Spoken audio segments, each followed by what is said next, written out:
कोशिश होती है नेकी कमाना, इसीलिए सब कोशिश करते हैं कि भूखे का पेट भर जाए और उसके लिए हम उसे खाना दें, हम वसीला बन जाएं। अल्लाह हमें चुन ले और हम वसीला बन जाएं। बहुत अच्छी बात है, बहुत नेकी की बात है। लेकिन जो आप घर में ख़ुद मंगवाएं, यानी महंगा खाना मंगवाएं, फ़ास्ट फूड मंगवाएं, पिज़्ज़ा हो, बर्गर हो और कोई चीज़ हो, वो मंगवाएं और वो गरीबों को खिलाएं। यानी मंगवाएं ही इस नीयत से कि जो हम महंगी चीज़ मंगवाते हैं, जो हमारा दिल करता है कि हम फ़लाने रेस्टोरेंट का मंगवाएं, और बच्चे जब ज़िद करते हैं कि हमें फ़लाने रेस्टोरेंट का ही पिज़्ज़ा चाहिए, यही बर्गर चाहिए, यही पास्ता चाहिए, गरीब ज़ाहिर है वो इस तरह की बड़ी बड़ी ख्वाहिशात मुंह ज़बान पर तो ला ही नहीं सकता, दिल में दबा कर रखता है। और हमारा दीन भी यही कहता है कि आप जो खुद खाते हैं, जो खुद पहनते हैं, वो आप दूसरों को भी दें। अगर आप हाथ बढ़ा रहे हैं देने के लिए, किसी के सर पे शफकत का हाथ रख रहे हैं, तो फिर इस नीयत से रखें कि जो आपने अपने लिए ख़रीदा है, पहनने के लिए, खाने के लिए, दूसरे के लिए भी आप वही पसंद करें। लेकिन हम देखते हैं क्या अमूमन होता यह है कि दाल चावल हो गई, सालन रोटी हो गई या सब्ज़ी रोटी हो गई, ज़्यादातर लोग जब खाना खिलाने के लिए आते हैं तो वो उन लोगों वो करते यही हैं कि ये चीज़ खिलाते हैं, ये चीज़। चले महक यूं कर लेते हैं इसको कि जिसकी जितनी इस्तात है वो करता है, ज़ाहिर है उसको सवाब तो मिलना है, क्योंकि ज़ाहिर नियत यही होती है कि भूखे का पेट भरना है। लेकिन जो डिफरेंस क्रिएट किया जिस शख्स ने, आज हम उनकी बात करते हैं। शाहिद नवीद हैं जो कि लोगों को ब्रोस्ट, बर्गर, रोल, इस तरह की फ़ास्ट फूड जो है वो देते हैं। नवीद साहब, गुड मॉर्निंग कहेंगे आपको। अल्लाह आपकी नेकी कबूल करे, आप वसीला बने और आप इस तरीके से लोगों को इस तरह का खाना प्रोवाइड करें जो कि वो बिल्कुल उनकी इस्तात नहीं होती। आपकी बेटी भी इस वक्त साथ मौजूद है, आप दोनों ज़रा मिलकर एक काम करें। थोड़ा सा बताएंगे कि आइडिया कैसे आया कि अच्छा ये सोचना है, ये सोचा और ये करना है। जी, बिस्मिल्लाहिर्रहमानिर्रहीम। ये असल में लॉकडाउन के दरमियान एक दिन मैं अपने बच्चों के साथ निकला हुआ था और मैकडोनल्ड की ड्राइव थ्रू से मैंने बर्गर लिए, तो एक एक्स्ट्रा था, एक बच्ची वहाँ मांग रही थी और मैंने जब उसको वो दिया तो मुझे ये फील हुआ कि उसको बहुत मुसरत हुई है इस सारी बात के साथ, और उसकी आंखों की चमक देखने वाली थी। बस उस दिन से मैंने फैसला किया और आज तकरीबन इसको 4-5 माह होने वाले हैं।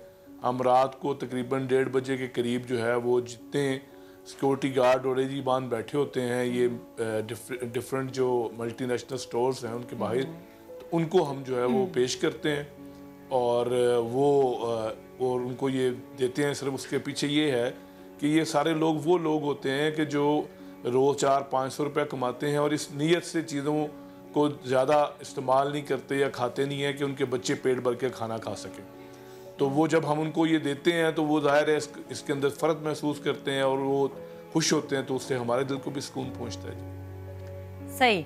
अच्छा ज़ैनब, आप भी अपने वालिद साहब के साथ मौजूद है, तो मैं आपसे जानना चाहूँगी कि आप अपने अब्बा का साथ कैसे देती हैं? जब आपके वालिद साहब ने भी बताया कि एक टर्निंग पॉइंट उनकी ज़िंदगी में ये था कि जब वो मैकडॉनल्ड्स के ड्राइव थ्रू से आप लोगों को चीज़ें दिलवा रहे थे तो उन्होंने एक बच्ची को भी बर्गर दिया और उनकी ज़िंदगी यहाँ से बदल गई।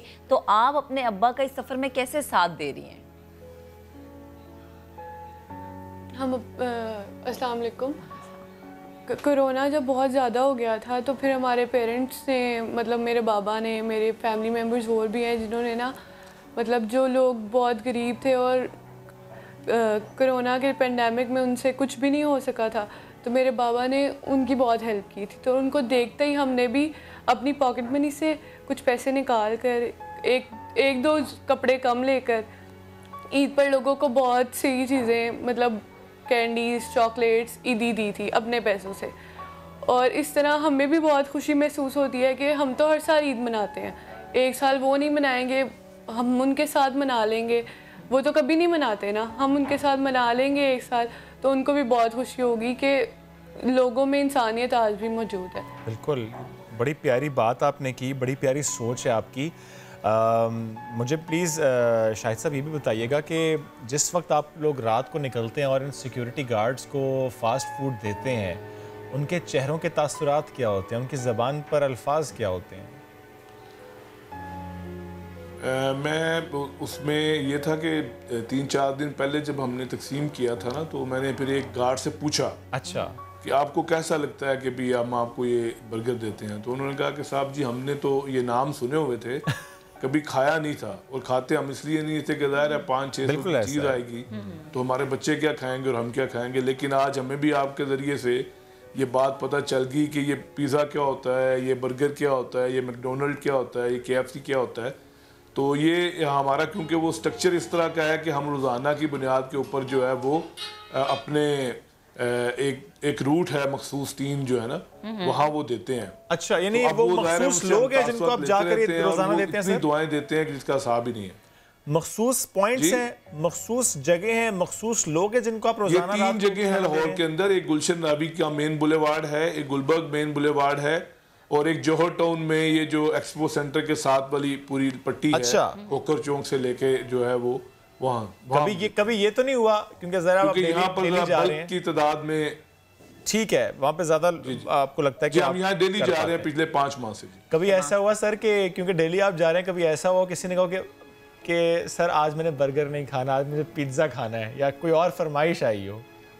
जी बिल्कुल ऐसा होता है, ऐसा होता है। लोग हमें कहते हैं कि आज आप हमें बर्गर ना दें, आप पिज़्ज़ा दे दें, कभी कहते हैं पिज़्ज़ा ना दें या बर्गर दे दें। अच्छा। और एक बात मैं और यहाँ ऐड ऑन करना चाहूँगा कि ये शुरू तो हमने शहर लाहौर से किया था और अब हम ये 13 शहरों के अंदर कर रहे हैं इस वक्त पाकिस्तान के। वो कैसे? और ये तकरीबन 1000 लोग हैं जो रोज़ाना हमसे मुस्तफ़ीज़ होते हैं और इसमें जमात इस्लामी यूथ की जो टीम है पूरे पाकिस्तान में ओके। वो इसमें मेरा साथ देती है रात को तकसीम करने के अंदर। सही है।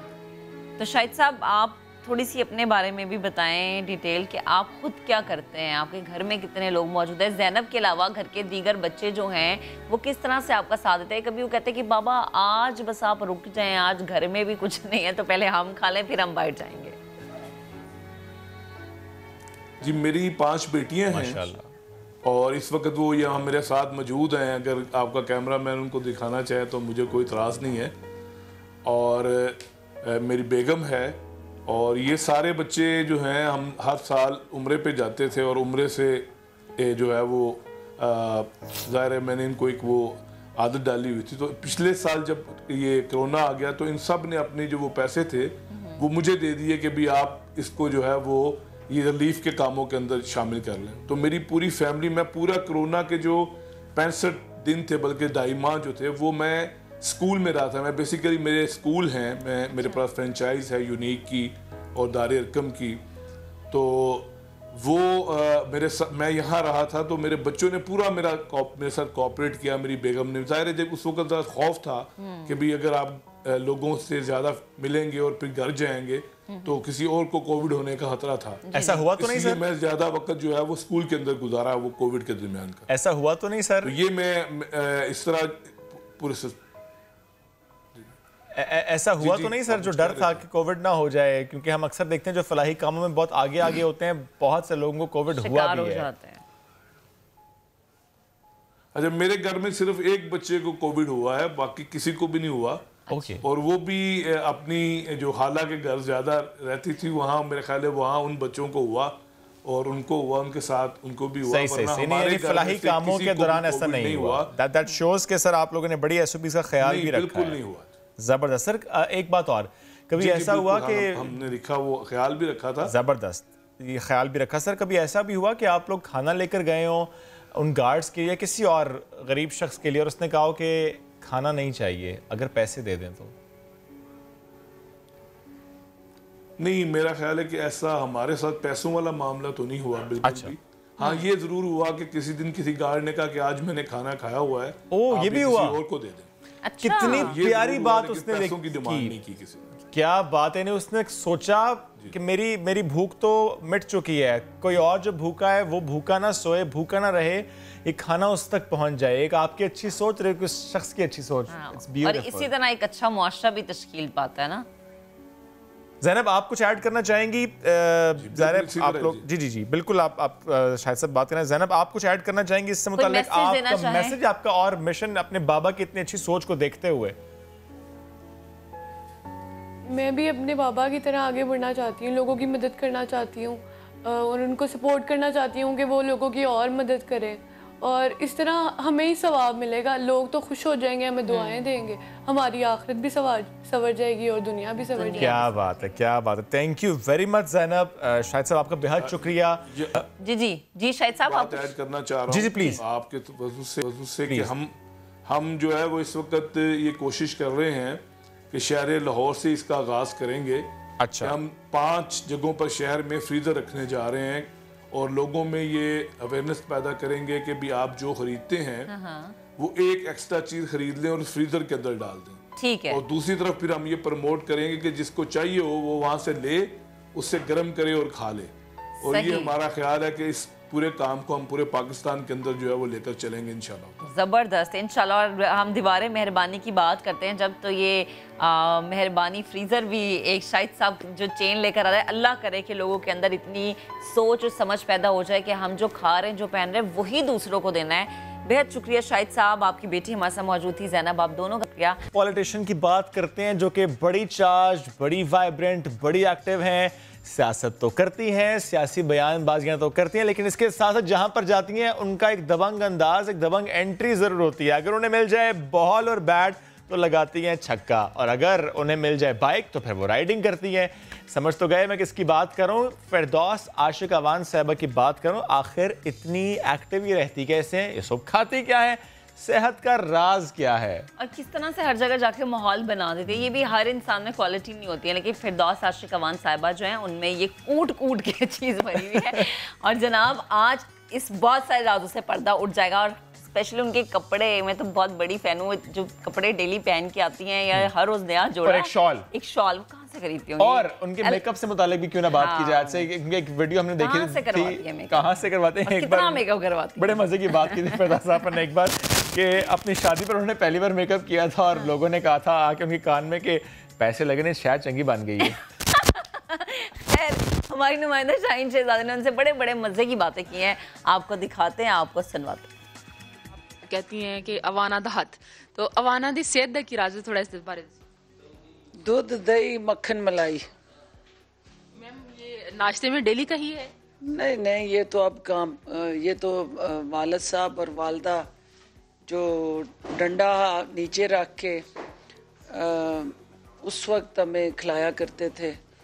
और मुझे याद है कि मेरे वालिद साहब जो हैं वो बादाम के घोटे लगवा के तो हर बच्चे को स्कूल जाने से पहले एक एक गिलास देते थे। और मैं पीती नहीं थी तो उन्होंने पास डंडा रखा होता था। तो मेरी वालदा कहा करती थी कि ये जितना उन्होंने ये बादाम पी के एनर्जी आनी है उतना खून इस डंडे से सूख जाना है, तो इसका फ़ायदा कोई नहीं है और आप क्यों करते हैं इस तरह। तो वो कहते थे ये पीते नहीं हैं, और वाकई हम नहीं पीते थे। और वो भी सुबह सुबह जो है स्कूल जाने से पहले आपको एक घोटा लगा बादाम का गिलास फोर्सफुली पिलाया जाए तो वो हम रेजिस्ट करते थे। तो आज की माँ जो है वो गर्म बिस्तर से निकलना नहीं चाहती और वो पर्स पास रखती है, और जब बच्चा मांगता है कुछ खाने को तो अपने पैसे निकाल के कहती है बाहर से बर्गर ले आओ। तो डॉक्टर साहब ये भी बताइएगा कि ज़िंदगी में पहली बार मेकअप कब किया था? आपके मेकअप की बड़ी शादी पे भूत बनी थी मैं। शादी वाला दिन ही एक ऐसा था, उससे पहले कोई नहीं। और ना मैं कभी भी स्कूल में, कॉलेज में, पूरी एफजे की हिस्ट्री में ये, और अभी भी आई एम नेवर कंफर्टेबल के जो नेचुरल हूँ मैं, और पेंडू हूँ तो मसनूई चीज़ें वैसे ही पसंद नहीं है। तो जो अब फील्ड में उसकी रिक्वायरमेंट है। तो क्या कमेंट आए थे जब ज़िंदगी में पहली दफ़ा शादी पे मेकअप किया था, तो क्या कहा गया था आपके बारे में? सारी ज़िंदगी ज़ाहिर है मैं अपने मेल कज़न्स के साथ खेली, उनको चैलेंज करती रही। पहली दफ़ा उन्होंने इस इसूलिया में स्टेज पे देखा तो वो ज़ाहिर है दूर खड़े मुझे सारे शरारतें करते थे कि तेरा इलाज ठीक हुआ है। और ठीक कब हुआ ये, क्योंकि शुरू से मैं कमांडिंग रही हूँ और शुरू से लीड करती रही हूँ। तो वहाँ भूत बन के बैठना और आंखें नीचे करके एक्टिंग करनी जो थी वो बड़ा एक मुश्किल काम था। तो उन्होंने मेरी एक दिन पहले क्लास ली थी कि तुमने स्टेज पे बैठ के हुक्म जारी नहीं करने, तुमने वहाँ बैठ के किसी को हदायत जारी नहीं करनी, और नीचे मुंह करके चुप करके मासूमाना अंदाज से बैठना है। तो जब मैं देख रही होती थी कि कहीं पे कोई गेस्ट है तो वो खड़ा है तो उसको कोई बिठा नहीं रहा, तो मेरा दिल चाहता था कि मैं उठूं और यहाँ से जाके खुद उसको बिठाऊं। तो वो फिर मेरी सिस्टर्स मुझे खींच रही होती थी चुप करके बैठो, खेलना नहीं है। तो वो एक कैमरे की चूँकि शूटिंग थी, एक ड्रामा चल रहा होता था, तो वो उसकी ज़द में थी मैं। तो वो बड़ी मुश्किल से चंद घंटे जो गुजारे थे उस एक सूडो किस्म के एनवायरनमेंट में कि मसनूई आप स्टैचू बन के बैठे हैं और सारे आपके साथ तस्वीरें बना रहे हैं, तो वो ऐसी मनूसियत शुरू हुई है कि तस्वीरें बनाते बनाते अब भी जो है वो चल रहा है उसी तरह से कि आपने तस्वीरें बनानी है। मैम घर में आपके पास कौन सी वजारत है? होम मिनिस्टर हूँ। जाहिर है वो तो फिर क्लास 1 से चल रहा है तो वो चल रहा है। सवाल यही है, मरियम को क्या मेकअप गिफ्ट करेंगी कभी, क्योंकि वो भी बहुत मेकअप करती हैं? मरियम ने बड़ी महंगी डेंटिंग पेंटिंग कराई है और लिहाजा वो कॉस्मेटिक सर्जरी और एस्थेटिक सर्जरी और पता नहीं क्या क्या करवाया उन्होंने। तो नानी अम्मा से अब वो टीनेजर गर्ल बनने की कोशिशों में है। तो मैं चाहूँगी कि वो मैच्योर एक रिस्पॉन्सिबल लीडर के तौर पे आगे आए, क्योंकि सियासत में जज्बात नहीं चलते, सियासत में जोश नहीं चलता, सियासत में हमेशा होश चलता है। इस वक्त वो जोश से हर चीज़ को फतह करना चाहती हैं और अल्टीमेटली उन्हें समझ आनी शुरू हो गई है कि सियासत में जोश जो है सिर्फ आपको हेडलाइन में लाता है, लेकिन कामयाबी की सीढ़ियाँ आप होश से चढ़ते हैं। तो जब तक उनके जोश में होश शामिल नहीं होगा वो सियासतदान नहीं बन सकती हैं। अभी सिर्फ वो मियाँ मोहम्मद नवाज शरीफ की बेटी हैं। अच्छा, फरदौस के जोड़ों की भी बड़ी धूम है सोशल मीडिया पे भी, वैसे भी, तो इसके पीछे क्या राज है? कौन सिलेक्ट करता है ये? कोई नहीं है। मैं अंजमन मुतासरीन का एक फ़र्द होते हुए मेरी सबसे ज़्यादा जो है वो बहनें, दोस्तें, फैमिली, और मैंने सिर्फ नुक्स निकालने होते हैं, जैसे कि आज निकाल के आई हूँ कि इसके बाजू मैं उनको कह रही हूँ कि तुमने इसको यहाँ तक क्यों नहीं रखा, क्योंकि मेरी इतना हिस्सा भी जिस्म का नज़र नहीं आना चाहिए। तो मैंने जब कपड़े पहन के सिर्फ नुक्स निकाल के उनको बताने होते हैं, उनको सिलेक्ट नहीं करना होता। अगर एक दिन के लिए आपको वज़ीर-ए-आज़म बना दिया जाए तो कौन सा ऐसा चेंज है जो आप एक ही दिन में लाना चाहेंगे? सबसे पहले तो मैं उन खुश नसीबों में हो नहीं सकती, और ये अल्लाह के फ़ैसले होते हैं, वो किसको कहाँ चुनता है। He is the best planner. और ज़िंदगी में अगर कभी उसने ये मौका दिया भी तो मेरी सबसे पहली ख्वाहिश होगी कि मैं अपनी जो 52% ख़वातीन हैं उनको लीगली, सोशली, इकनॉमिकली एम्पावर करूं, को इकनॉमिकली इतना सेल्फ सफिशेंट और ख़ुद मुख्तार बना दूं कि उनको बाकी किसी सहारे की ज़रूरत ना रहे। सियासी मुखालफिन में से कौन ऐसे हैं जो पसंद हैं और कौन ऐसे हैं जिनकी शक्ल सारी ज़िंदगी नहीं देखना चाहती? मुझे किसी से कोई अनाद और दुश्मनी नहीं है। मैं सब मेरे कोलीग हैं, सब मेरे कैमरे से हट के, कैमरे के सामने हम लड़ रहे होते हैं, जो ही कैमरा ऑफ होता है सब मेरे से प्यार कर रहे होते हैं, मैं उनसे प्यार कर रही होती हूँ। लेकिन हमारा इख्तलाफ है इश्यूज़ पे और नज़रियात पे। नज़रियात की लड़ाई है, ज़ातियात की लड़ाई नहीं है। और नज़रियात हमारे अलग-अलग ज़रूर हैं, लेकिन ह्यूमन बीइंग होते हुए हम एक दूसरे के दोस्त हैं।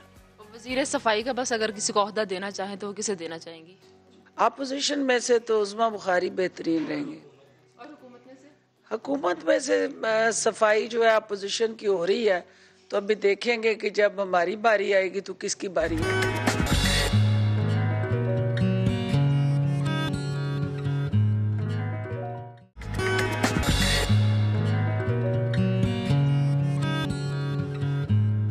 आगे बढ़ते हैं। एक कहावत है कोई हम जैसा। ये कहावत हम सुनते बहुत है, मगर इसकी जीती जागती मिसाल आज हम आपको दिखाते हैं।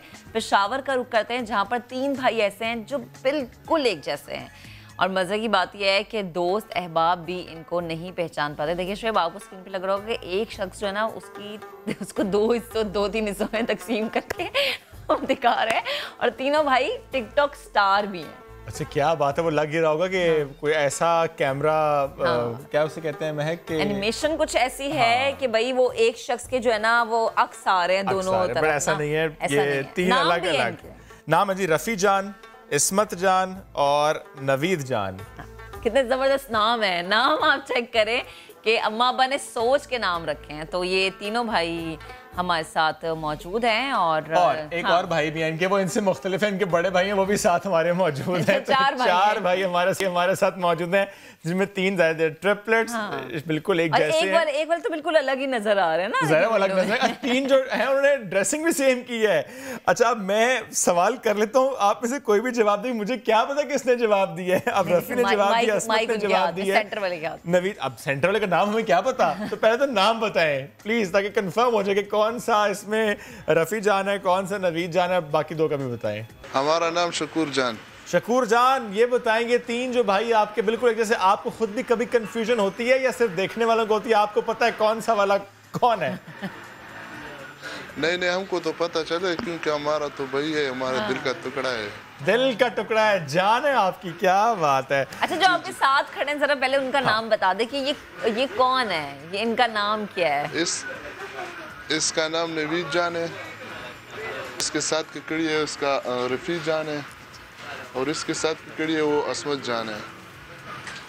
अच्छा, ये नहीं, एक सवाल मेरे ज़हन में आ रहा है, ये जो आप लोगों के नाम के आखिर में ये जान लगा हुआ है, इसकी वजह क्या है? खूबसूरत बहुत है, लेकिन मुझे क्यूरियोसिटी हो रही है वजह जानने की। बस हमारा अपना नाम तो अब्दुल शकूर है, लेकिन इसने आपके साथ नाम के साथ जान रखा है, हम बोलते हैं क्या इन्होंने खुद रख लिया है या आप लोगों ने रखा है, माँ बाप ने रखा है?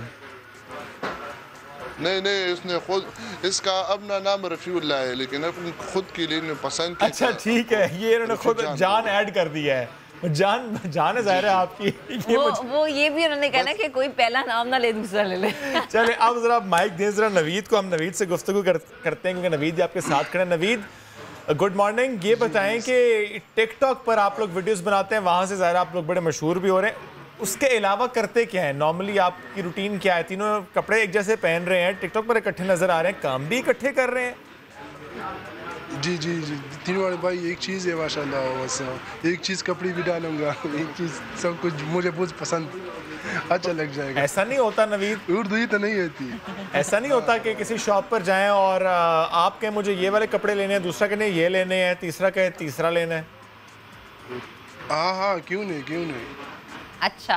अच्छा, ठीक है। जो आपके साथ आपके भाई मौजूद है, मैं तो खुद कंफ्यूज हो गई कि ये इस्मत है या रफ़ीउल्लाह है या रफ़ी जान है। ये रफ़ी है, ये रफ़ी है, ये रफ़ी जान है। अच्छा, ठीक है। अब पहचान लिया मैंने। आप इनको माइक दें और मैं इनसे ये पूछूंगी कि जो आपके पेरेंट्स हैं, वालिदैन हैं, वो भी थोड़ा कंफ्यूज हो जाते हैं, थोड़ा परेशान होते हैं 2 लोगों को पहचानने में, या कभी किसी को आवाज़ दे रहे होते हैं और देनी किसी और को होती है, ऐसा होता है कभी?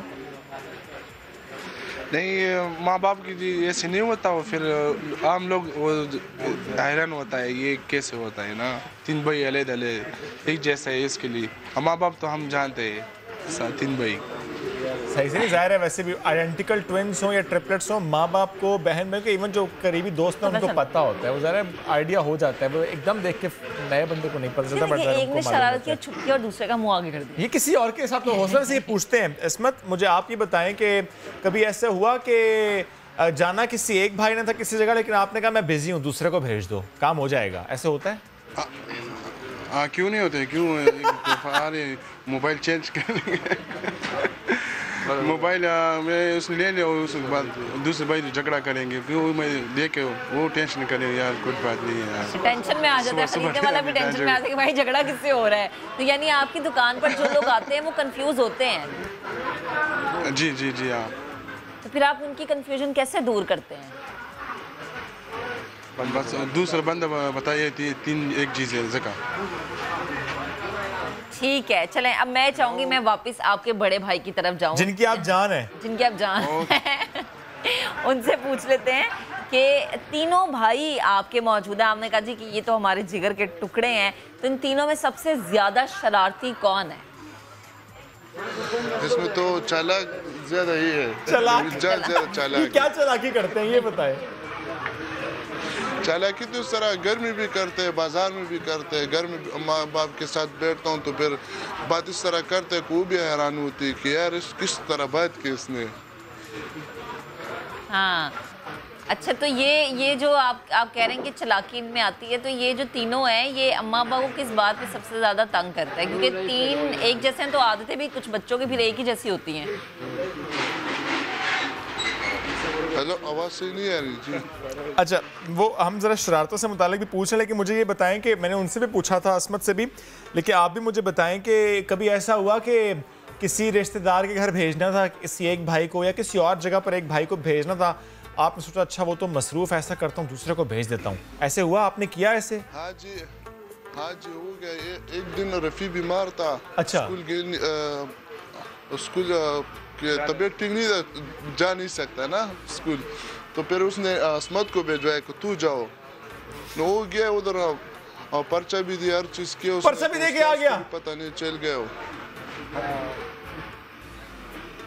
शकूर पर्चा भी देकर आ गया? हाँ, पर्चा भी गया हो, लेकिन उस्ताद को पता नहीं चला, तो वापस आया तो सजा से भी बच गया। हाँ। और उस्ताद को भी पता नहीं गया, तो घर में छुट्टी। और वो उस्ताद अभी आपको सुन रहे होंगे, वो कहेंगे अच्छा तो ये हुआ था मेरे साथ। वैसे क्या आपकी ख्वाहिश है अपने इन तीनों भाइयों को लेकर के? तीनों भाई एक जैसे कपड़े पहन रहे हैं, वैसे एक जैसे दिखते हैं, एक्टिंग बहुत अच्छी करते हैं, टिकटॉक पर हैं, आप इनको लेकर क्या सोचते हैं कि अच्छा इनको एक्टिंग में जाना चाहिए, इनको इस फील्ड में जाना चाहिए? आपकी क्या ख्वाहिश, क्या सोच है? बस हम तो ये कहते हैं, हमारा दिल ये कहता है कि यार इतनी चीज़ मांगे तो फिर मैं इसको दूँ, अगर हमारे साथ तो पैसे नहीं है, किसी ने दूसरे से लूँगी, लेकिन इसका ख्वाहिश पूरा करूँ। ऐसी क्या ख्वाहिश करते हैं ये तीनों? बस ये तो और ख्वाहिश नहीं करते, सिर्फ बस पैजारों को कपड़ों का ख्वाहिश करते हैं। कभी कहते हैं कि ये चीज़ हमको लो, ये चीज़ ले लो, बस हम भी बोलते हैं कि आ जाओ, बस हम आपके साथ है, तू चीज़ पसंद करो मैं लूँगा। अच्छा, मुझे ये बताएं कि आप, जैसे वो आपके भाई भी मुझे बताते हैं कि जो कस्टमर्स आते हैं वो परेशान हो जाते हैं, तो आपकी दुकान किस चीज़ की है, क्या काम करते हैं? हम तो मोबाइल का काम करते हैं, हमारा बिलो सदर में है, पेशावर कैंट में मोबाइलों का शॉप है। तो उस शॉप पे आप एक वक्त में चारों होते हैं? नहीं, हमारे अल्हम्दुलिल्लाह 4 दुकानें, 5। अच्छा, 4 दुकानें, माशाल्लाह। तो ये ऐसा कभी कोई ऐसा कस्टमर आया वो कहता है कि भाई वो जो पिछली दुकान पे था वही इसी दुकान पे खड़ा है, ये क्या मामला है? नहीं, इस तरह होते। एक दिन एक कस्टमर आया था और असमत को एडवांस दे के, यार ये मोबाइल मैं ख़रीदता हूँ लेकिन ये एडवांस आपके साथ रखो। हाँ। अच्छा। उसने कहा कि ठीक है, तो फिर वो तो चले गया नमाज के लिए, नवीद उस जगह पे बैठा था। सही। वो कस्टमर आया, उसने कहा कि यार मैंने पैसे आपको एडवांस दिए और पैसे ले लो। इसने कहा कि किसको दो, किसकी दिया आपने, लेकिन इसके साथ उसने झगड़ किया। अच्छा। तो फिर मैं आया कि सब्र करो भाई, आपने समझाया। तीनों जैसा है। सही। फिर उससे मालूम है कि असल मामला ये है। फिर तीनों को बुलाया कि देखो ये देखो किसको दिया, इनको तो देखो, तीनों एक जैसे हैं। कॉपी है हमारे पास। ये तीनों गुनगुनाते भी हैं क्या? वो कस्टमर भी हैरान हो गया कि यार मैं किसको दिया, अभी मुझे कहा कि यार भाई तू बोलो कि मैंने किसको दिया, मैंने क्या पता है, तू तू नहीं दिया, मैंने तो नहीं दिया। अच्छा शकूर, ये तीनों भाई गुनगुनाते भी हैं, गाना भी गाते हैं? नहीं, गाने वाने नहीं गाते, एक्टिंग करते हैं। चलें जी, ज़बरदस्त, आप लोगों से मिलकर बड़ा अच्छा लगा शकूर, खुश रहिए, आपकी जान है ये तीनों भाई, ज़ाहिर है बड़े भाई के दिल में होते हैं छोटे भाई, बड़े भाइयों की जान होते हैं छोटे भाई। आप लोगों से मिलकर बहुत अच्छा लगा। बढ़ते हैं आगे, आप जिक्र कर ले ताजिर बिरादरी किस तरह से मुल्क में चेंज ला सकती है, ताजिर बिरादरी किस तरह से चीज़ों को बेहतर समत में लेकर जा सकती है। सियालकोट की ताजिर बिरादरी की बात करते हैं, आखिर उसमें ऐसा क्या है कि वो खुद अपना ड्राई पोर्ट बना लेते हैं, एयरपोर्ट बना लेते हैं, एयरलाइन बना लेते हैं। समा के नुमाइंदे शहजाद अहमद ने खुसूसी रिपोर्ट तैयार की है कि सियालकोट में ताजिर बिरादरी ने, बिजनेस कम्युनिटी ने कैसे सियालकोट को बदला, आपको दिखाते हैं। सियालकोट की बिजनेस कम्युनिटी ने अपनी मदद आपके तहत ट्राईपोर्ट, एयरपोर्ट और एयरलाइन जैसे बड़े मंसूबे बनाकर कामयाबी से इसे चला रही है। इन सब के पीछे कौन है, उस मास्टरमाइंड रियाजुद्दीन शेख से आज आपको मिलवाते हैं।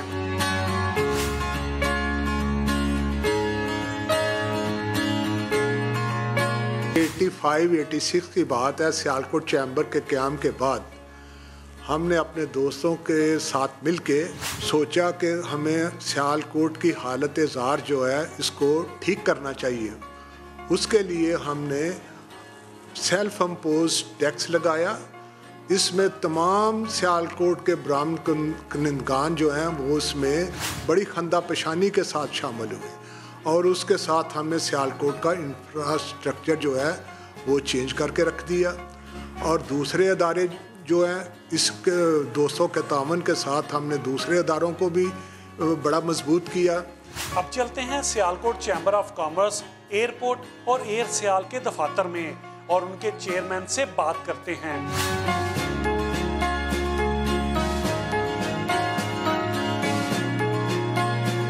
लोगों का चूंकि हमने अब प्रोजेक्ट डिलीवर किए हैं, लोगों का इस पे एक इत्माद बन गया और सियालकोट की बिज़नेस कम्युनिटी भी बड़ी विजनरी बिज़नेस कम्युनिटी है। ये पूरी दुनिया में ट्रैवल करते हैं, ये इंटरनेशनल बिज़नेस चूँकि सारे कर रहे हैं। हमारी इंटरेक्शन होती है हमारे कस्टमर्स के साथ। जब हम बाहर जाते हैं तो देखते हैं कि दुनिया कैसे तरक्की कर रही है, तो फिर उसको हम रेप्लिकेट करने की कोशिश करते हैं। सियालकोट की बिज़नेस कम्युनिटी पुरज़्म है कि मुस्तकबल में भी मुल्क की तमीर व तरक्की में अपना अहम किरदार अदा करते रहेंगे। कैमरामैन आजिक के साथ शहजाद अहमद, समा, सियालकोट।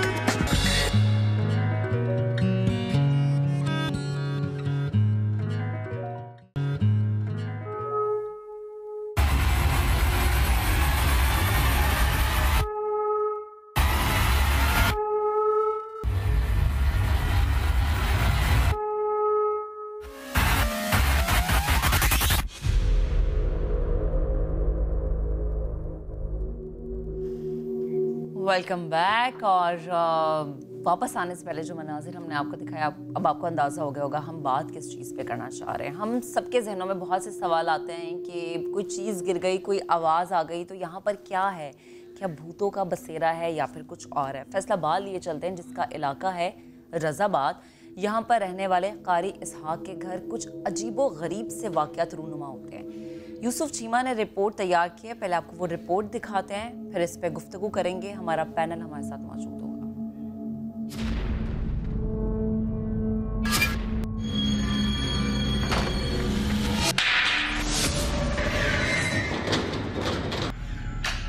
तकरीबन रात 12 के करीब का टाइम था, तो आवाज़ आई जिस तरह वो बादाम तोड़ने की आवाज़ आती है या छोटा कील दीवार में लगाने की आवाज़ आती है। मैंने देखा, मैंने कहा शायद कोई बाहर कील वगैरह लगा रहा होगा फ्लैक्स वगैरह लगवाने के लिए, लेकिन वो मुझे यूँ महसूस हुआ कि आवाज़ बाहर से नहीं अंदर से ही आ रही है। जब पहली रात तो मैंने समझा कि ये हुस्न इत्तेफाक है, लेकिन दूसरी रात को जब हुआ तो फिर थोड़ा सा खौफ जो है मुझे भी महसूस हुआ कि ये इस वक्त तो रोज़ाना होता है, कल भी हुआ आज भी हुआ, तो ये क्यों हुआ। तो जब मैं अगली रात के लिए सोने के लिए आता हूँ ऊपर कमरे में, तो कमरे में बैठा हूँ, थोड़ा मैं पढ़ रहा था, किताब खोली मैंने, तो मैं क्या देखता हूँ कि थोड़ी देर के बाद मुझे ना फ्रिज खुलने की आवाज़ आती है।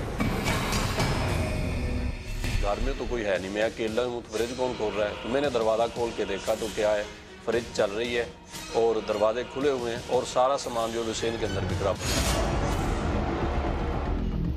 मैं वापस चला गया कमरे में। अभी गालबन 10-15 मिनट या थोड़ा टाइम हुआ तो फिर फ्रिज खुलने की आवाज़ आई, तो मैंने फिर दरवाज़ा खोल के देखा और दरवाज़ा खोल के जब देखता हूँ तो वो सामान सारा फ्रिज में है, फ्रिज के दरवाजे बंद हैं बाहर। जब मैं सोने की तैयारी में था तो मुझे आवाज़ आई कि कोई चीज़ चल रही है घर के अंदर। तो मैंने देखा कि क्या चल रहा है, तो मुझे यूँ महसूस हुआ जैसे वॉशिंग मशीन चल रही है। एक हफ्ता हम सुकून के साथ रहे, उसके बाद फिर जो है वो दूसरा मरहला शुरू हो गया। उसके अंदर ये है कि जिस तरह छत के ऊपर से ईंटें वगैरह फेंकने की आवाज़ आती है, तो इस तरह की ज़ोरदार आवाज़ आती है। रात का गालबन 3-3:30 का वक्त था, तो वो मरहला बहुत हमारे लिए जो ख़तरनाक साबित हुआ। एक हमारे कमरे का दरवाज़ा है, साथ हाल उसका दरवाज़ा है, तो वो पहले वो वाला दरवाज़ा खड़काया उन्होंने बड़ा ज़ोरदार किस्म का। उस वक्त हम बिल्कुल सहम गए थे, घर वाले भी, बच्चे भी सारे, और ठीक ठाक में खौफ महसूस हुआ।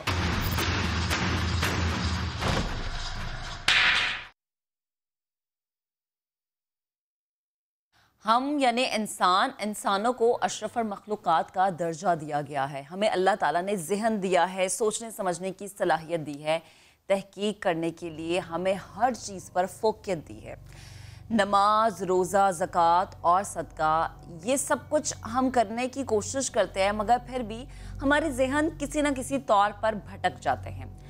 हम सोच रहे होते हैं कि हमारे साथ कोई चल रहा है, कोई हमारे पीछे आ रहा है, कोई और है जो हम जब उठते बैठते खाते पीते कोई काम करें तो शायद हमें कोई देख भी रहा है। इस दुनिया में नेक और बद जन्नात मौजूद हैं और इसका जिक्र कुरान में भी है, मगर हमें कैसे पता चलता है कि हमारे इर्द गिर्द कौन मौजूद है, वो नेक है या बद है। कई मरतबा हमारे जहन में ये भी आता है कि हमारे पीछे से कोई आ रहा है, जैसे कि मैं पहले भी जिक्र कर चुकी हूँ। और कभी एक ऐसी आवाज़ भी हमें सुनाई देती है जो कि शायद एक सेकंड के लिए हमें सोचने में मजबूर कर देती है कि शायद कमरे से कोई बाहर है, ये कमरे में कोई मौजूद है, या कोई कमरे में साथ चल रहा है, या किसी के कदम की चहल पहल की हमें आवाज़ें भी आती हैं। इस चीज़ को हम क्या कहेंगे? क्या ये एक जहनी बीमारी है या इन तमाम मामलात में वाकई कोई हकीकत पोशीदा है? यही वो तमाम चीज़ें जो मुझ समेत हर पाकिस्तानी के जहन में होती है। और इसी पर बात करने के लिए आज हमारे पैनल ने हमें ज्वाइन किया है। लाहौर स्टूडियो से हमारे साथ मौजूद होंगे महमूद अहमद चिश्ती, मजहबी रूहानी स्कॉलर हैं, और इसके साथ ही साथ हमें डॉक्टर मोइज़, माहिर नफ्सियात, वो भी हमें ज्वाइन कर चुके हैं। आप दोनों का बेहद शुक्रिया। और आगाज़ डॉक्टर साहब मैं आपसे करूँगी।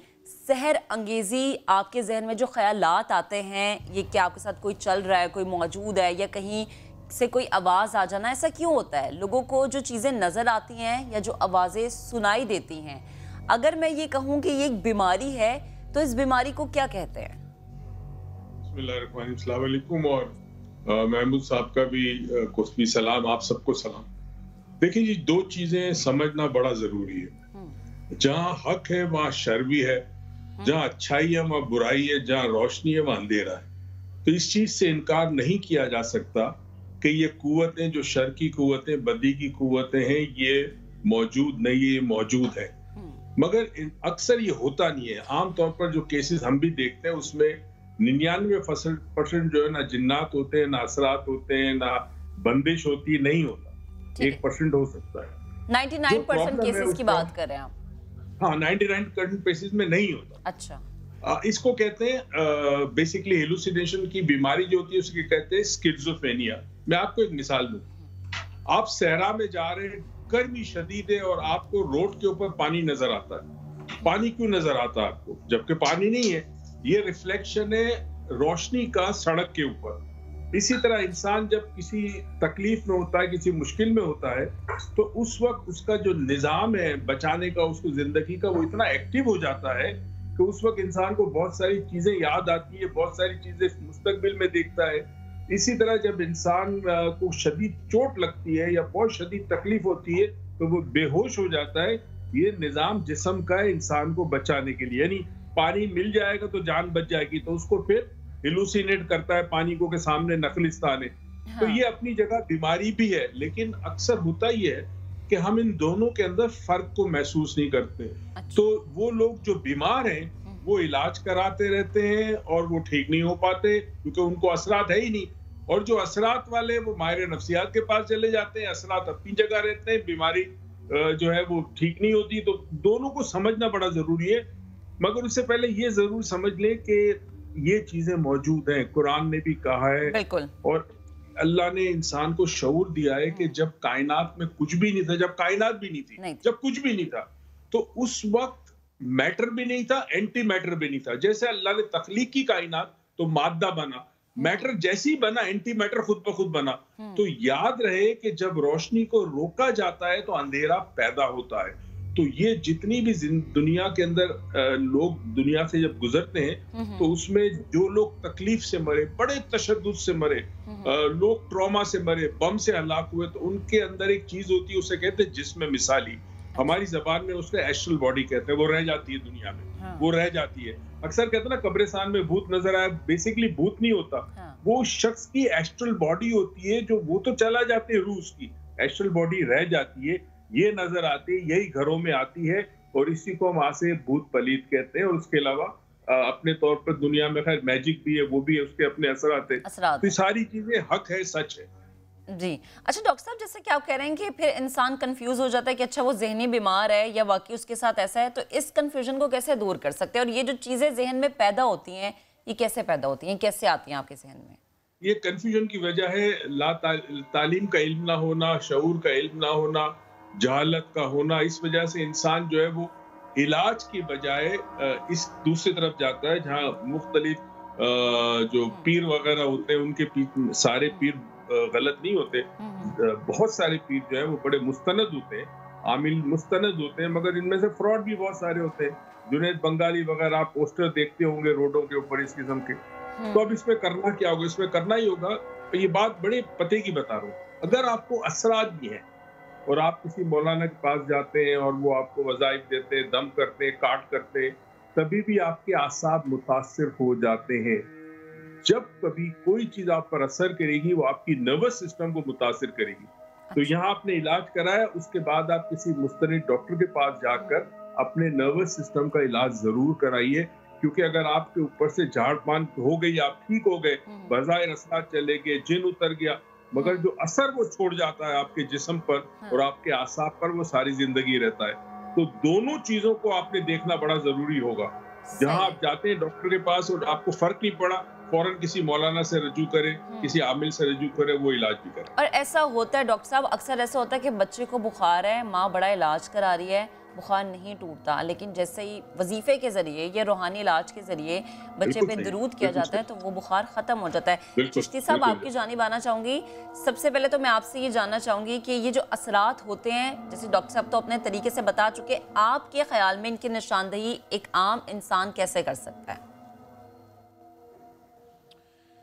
बिस्मिल्लाहिर्रहमानिर्रहीम, वमा खलक़तुल जिन्ना वल इंसा इल्ला लियअबुदून। अल्लाह खालिक कायनात ने इंसानों और जिन्नों को इबादत के लिए पैदा किया, और इनका जो वजूद है वो बिलखुसूस कायनात के अंदर मौजूद है, जो कि अल्लाह खालिक कायनात ने कुरान मजीद बुरहान रशीद के अंदर सूरह जिन में भी इसका तज़किरा किया, और मुतअद्दिद मकामात पर कुरान मजीद में जिन्नात का और अफरीत का तज़किरा हुआ है। अब रहा सवाल कि ये जो अभी आपने मुकदमा हमें चैनल के अंदर दिखाया, अभी ये मामला जिन्नात के साथ साथ इरसाल हवातफ का है, क्योंकि हमें समझना पड़ेगा कि ये उस मकान के अंदर रहने वाले जिन्नात हैं या फिर किसी की तरफ से भेजे गए जिन्नात हैं।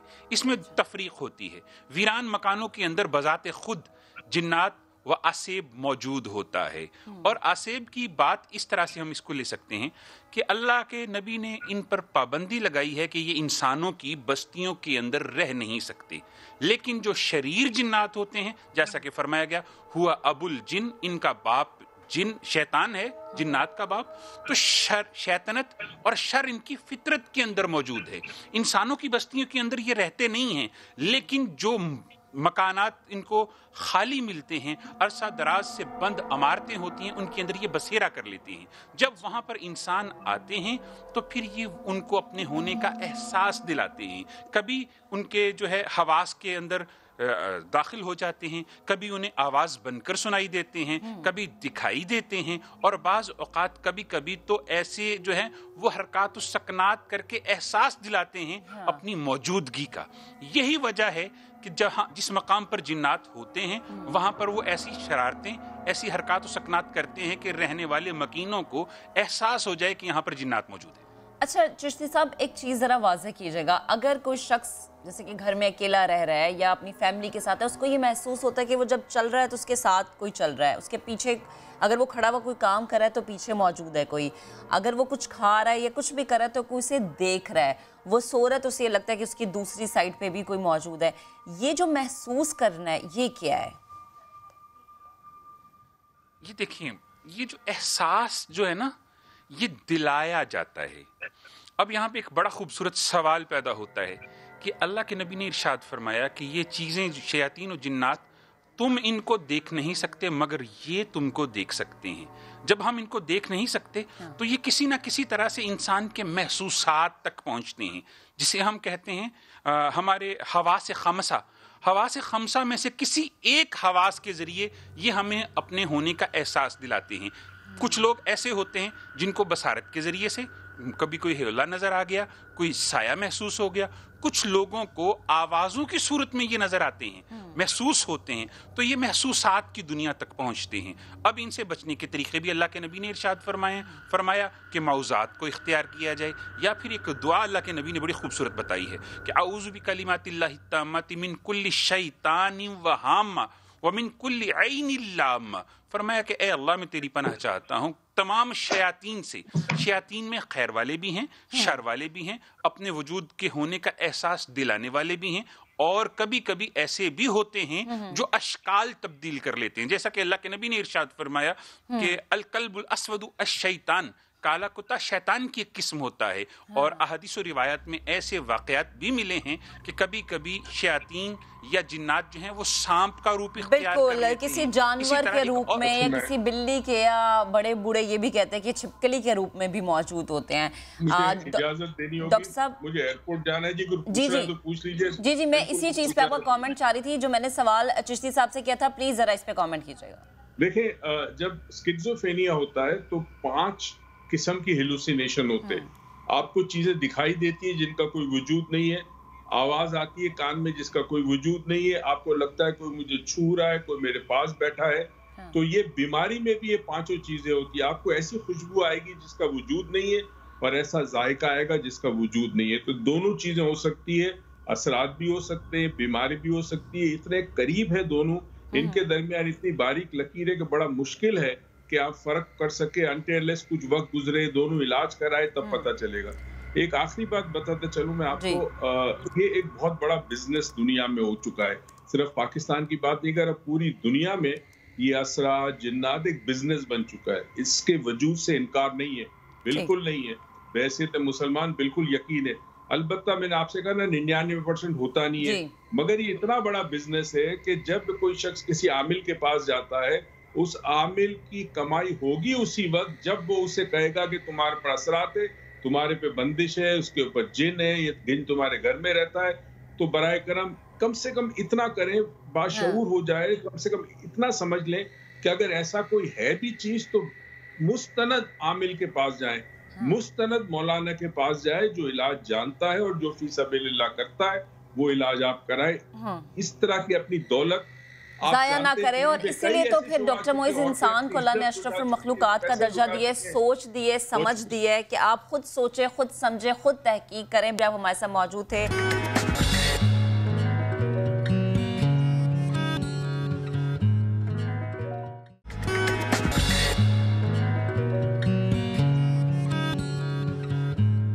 Welcome back. अब ज़रा बात कर लेते हैं कि जंगल का बादशाह, जब हम इसकी बात करते हैं तो क्या चीज़ जहन में आती है कि जंगल का बादशाह शेर है।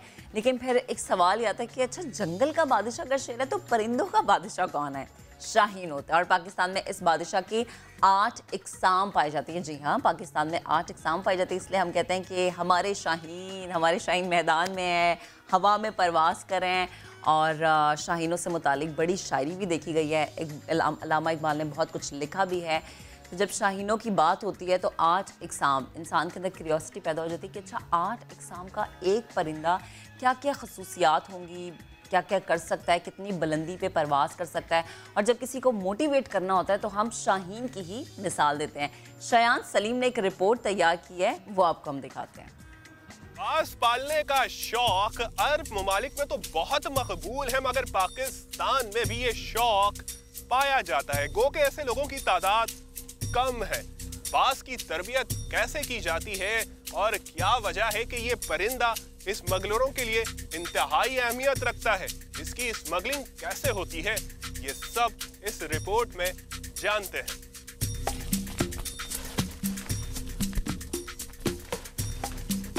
कई खूबियों का मालिक, बेखौफ, चालाक, शिकारी परिंदा बाज।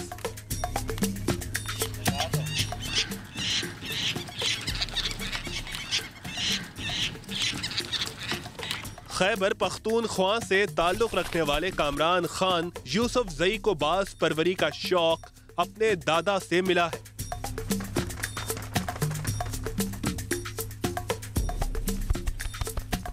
बाज के जरिए शिकार खेलने का शौक सदियों पुराना है।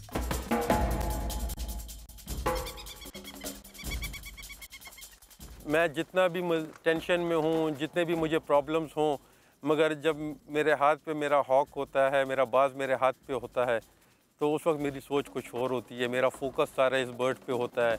शिकार खेलती हैं, दुनिया को तरके दुनिया वाली बात होती है।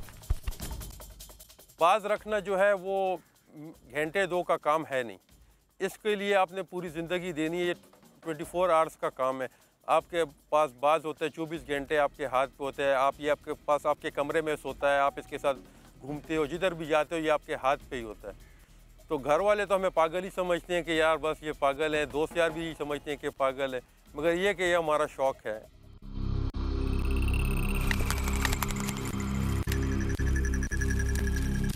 बाज मालिक का वफादार आसानी से नहीं बनता। बाज को बच्चों की तरह पाला जाता है, तब जाकर मालिक बाज का एतमाद हासिल कर लेता है। ट्रस्ट अगर आप इसको टाइम नहीं देते, आप इसके साथ, क्योंकि मैक्सिमम टाइम आपने इसके साथ स्पेंड करना होता है और इसको आपने मुख्तलिफ जगहों पे फिराना होता है, बाज़ारों में, रश में, लोगों के बीच में, कॉन्फिडेंस लेवल इसका मेंटेन रखना होता है। आप इसको फिस्ट पे हाथ के ऊपर फीड करते हो,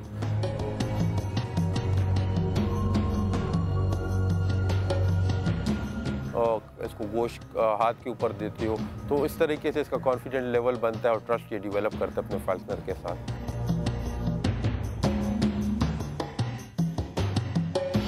2 माह से कामरान यूसुफ जई कराची में इन बाजों की देखभाल में मसरूफ है।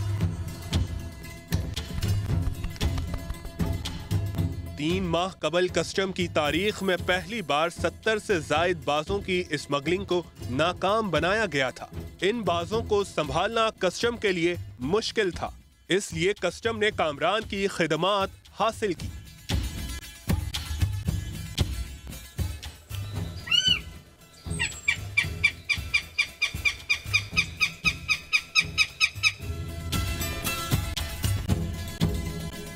इन लोगों को वो था कि इन लोगों ने हमें अप्रोच किया कि आप आओ और इनको टेक्निकली देखो और हमें हेल्प आउट करो। तो हम लोग आए और इनको वॉलंटियरली इनको हैंडल कर रहे हैं, देख रहे हैं। कोई इन परिंदों के लिए ये फाल्कनरी इक्विपमेंट्स भेजे हैं, किसी ने स्टैंड्स भेज दिए, किसी ने इनकी हुड्स भेज दिए, कोई इनकी फीड भेज देता है। तो एक मिलजुल के इनकी खिदमत हम लोग सब करें, सबका इसमें इक्वल का शेयर है, जितने भी पाकिस्तान के फाल्कनर शौकीन हजरात हैं।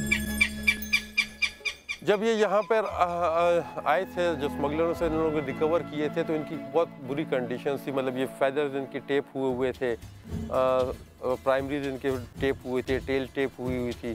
फिर इनको मतलब जब कैप्टिविटी में आए वाइल्ड से, तो ये वाइल्ड परिंदे हैं, तो इनके फीट का इशू होता है, तो ये लाजमी अपना वेट लूज़ करती हैं। जब वेट लूज़ करती हैं तो ये अपनी capability of survival in wild जो होती है वो लूज़ करती हैं।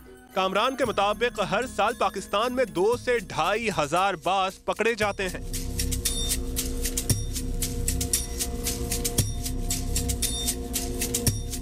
बहुत बुरे सलूक के साथ इन्हें स्मगल किया जाता है। इस दौरान ज्यादातर बाज मर जाते हैं। इलीगल ट्रांजिट है वो बहुत इनह्यूमन तरीके से किया जाता है। अगर आप उसको देखें, अगर डिमांड 10 परिंदों की है या 20 परिंदों की है, तो स्मगलर 100 परिंदे पाकिस्तान से स्मगल कर रहे होते हैं, क्योंकि उन्होंने अपना नुकसान पूरा करना होता है ट्रांजिट में। जो ये छोटे छोटे बैग्स में, छोटे छोटे बॉक्सेस में इनको सफोकेट करके, बांध के और उसमें डाल के ये लोग इसको बहुत इनह्यूमन तरीके से स्मगल किए जाते हैं। इलीगल मीन से ये ट्रांजिट होती हैं, तो उसमें सर्वाइवल रेशो बहुत कम होता है। उसमें ये होता है कि अगर 10 परिंदे जिंदा बचती हैं तो पीछे 50 परिंदे मरती हैं ट्रांजिट के दौरान। अरब रियासतों में पाकिस्तानी बाज की मांग ज्यादा है।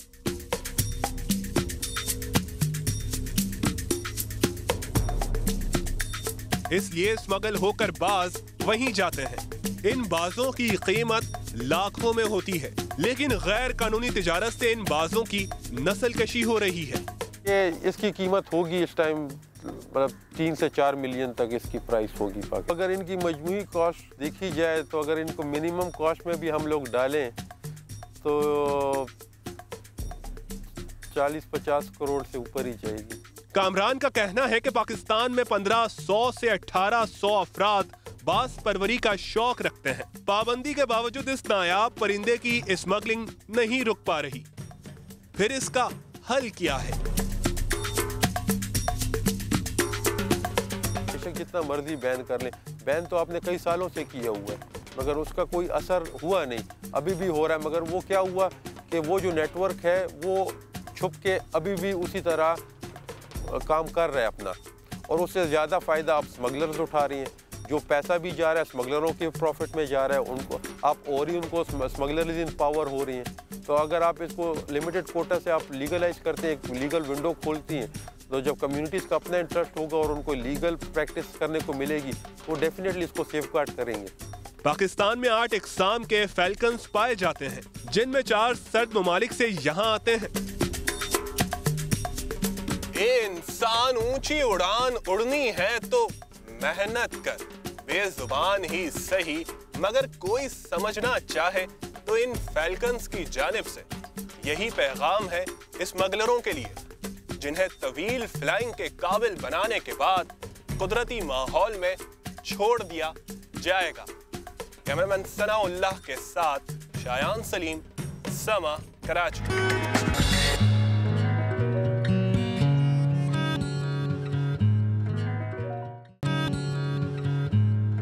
पेशावर की गलियों में चार्ली चैपलिन की एंट्री हो गई है। वैसे आपको ये किरदार पसंद है? मुझे बहुत ज्यादा पसंद है ये किरदार। बचपन से देखते आ रहे हैं? बचपन से देखते हैं। कब से? मतलब कब? जब मैं छोटा था। मतलब अभी आप सच में आप देखना चाहती हैं? हाँ, आप मिलना चाहती हैं? पाकिस्तानी। मैंने तो मुलाकात की है। अच्छा। बड़ी जबरदस्त मेरी उनसे मुलाकात हुई, तो आपको मिलवा पाकिस्तानी चार्ली चैपलिन से।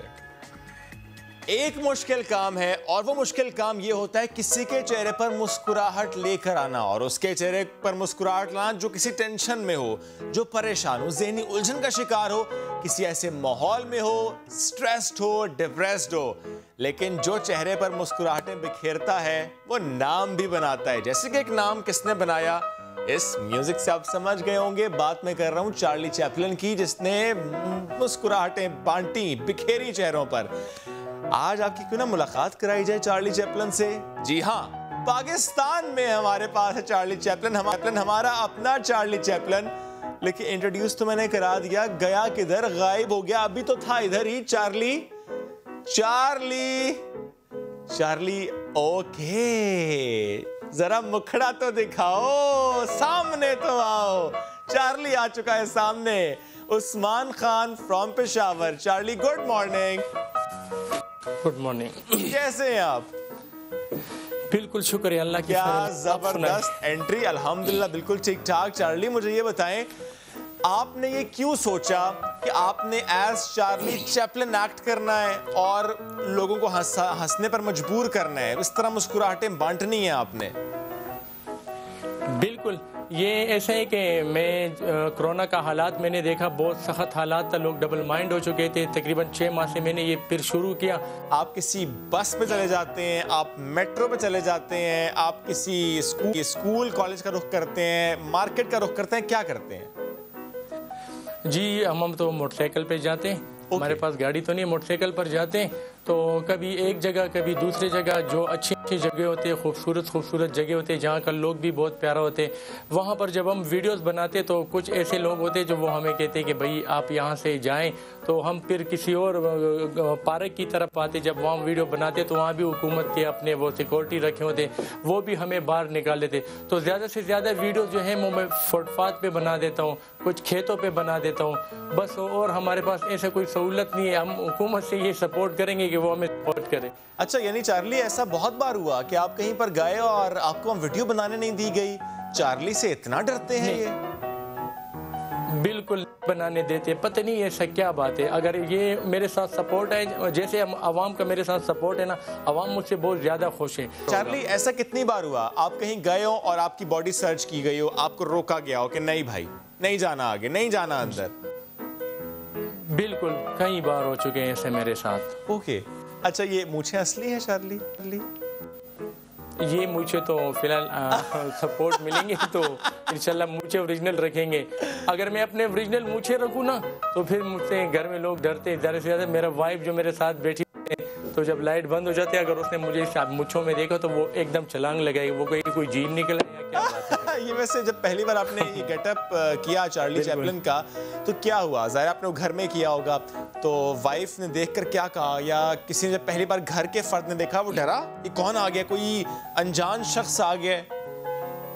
बिल्कुल हाँ, यही समझते हैं वो। और मुझे तो ज़्यादा से ज़्यादा मुझे वाइफ कहते हैं कि पता नहीं तुम में ऐसे क्या हो गया, जब तुम रात को सोए भी होते हैं तो तब भी यूं करते हैं, ऐसे लगे रहते हैं। ऐसे होता तो मैंने कहा आप सच कह रहे? कहते बिल्कुल मैं सच कह रहा हूँ। मैंने कहा शायद ये तो एक्टिंग मेरे पे इतना जोर डाल लिया, वो इतना आपने अपने अंदर उसे एब्जॉर्ब कर लिया है, इतना सर पे सर लिया है कि फिर आप सोते में भी चार्ली ही होते हैं। तो ये वैसे दिन में कितने घंटे आप चार्ली होते हैं और कितने घंटे आप उस्मान होते हैं? बिल्कुल यकीन करें, जब मैं अपने दोस्तों के साथ जाता हूँ ना, तो मैं रास्ते में भी ऐसे करता हूँ। वो मुझे मारते गर्दन पे, कहते क्या कर रहे हो? मैंने कहा यार समझ नहीं पड़ता, पता नहीं ऐसा क्या होगा, मैं हर टाइम यूँ करता रहूँ, कभी किसी को क्या करता हूँ, कभी यूँ कभी वो, मुझे खुद समझ नहीं पड़ते, मैंने ये क्या हो गया। यानी उस्मान जब इस गेटअप पे नहीं होते तब भी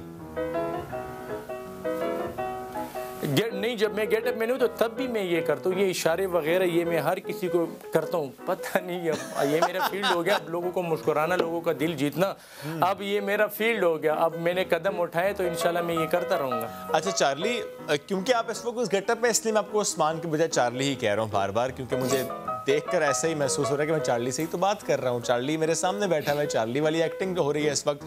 तो मुझे ज़रा ये बताएं कि ये कहा जाता है कि जो किसी को हंसाता है, अ कॉमेडियन, जो किसी के चेहरे पे मुस्कुराहट बिखेरे, जो हर वक्त मुस्कुराने की बात करे, हर वक्त हंसी मजाक करे, हर वक्त फन का एलिमेंट लेकर आए, उसका दिल ऐसा होता है कि उसमें बहुत दर्द होता है। क्या वाकई ऐसा है?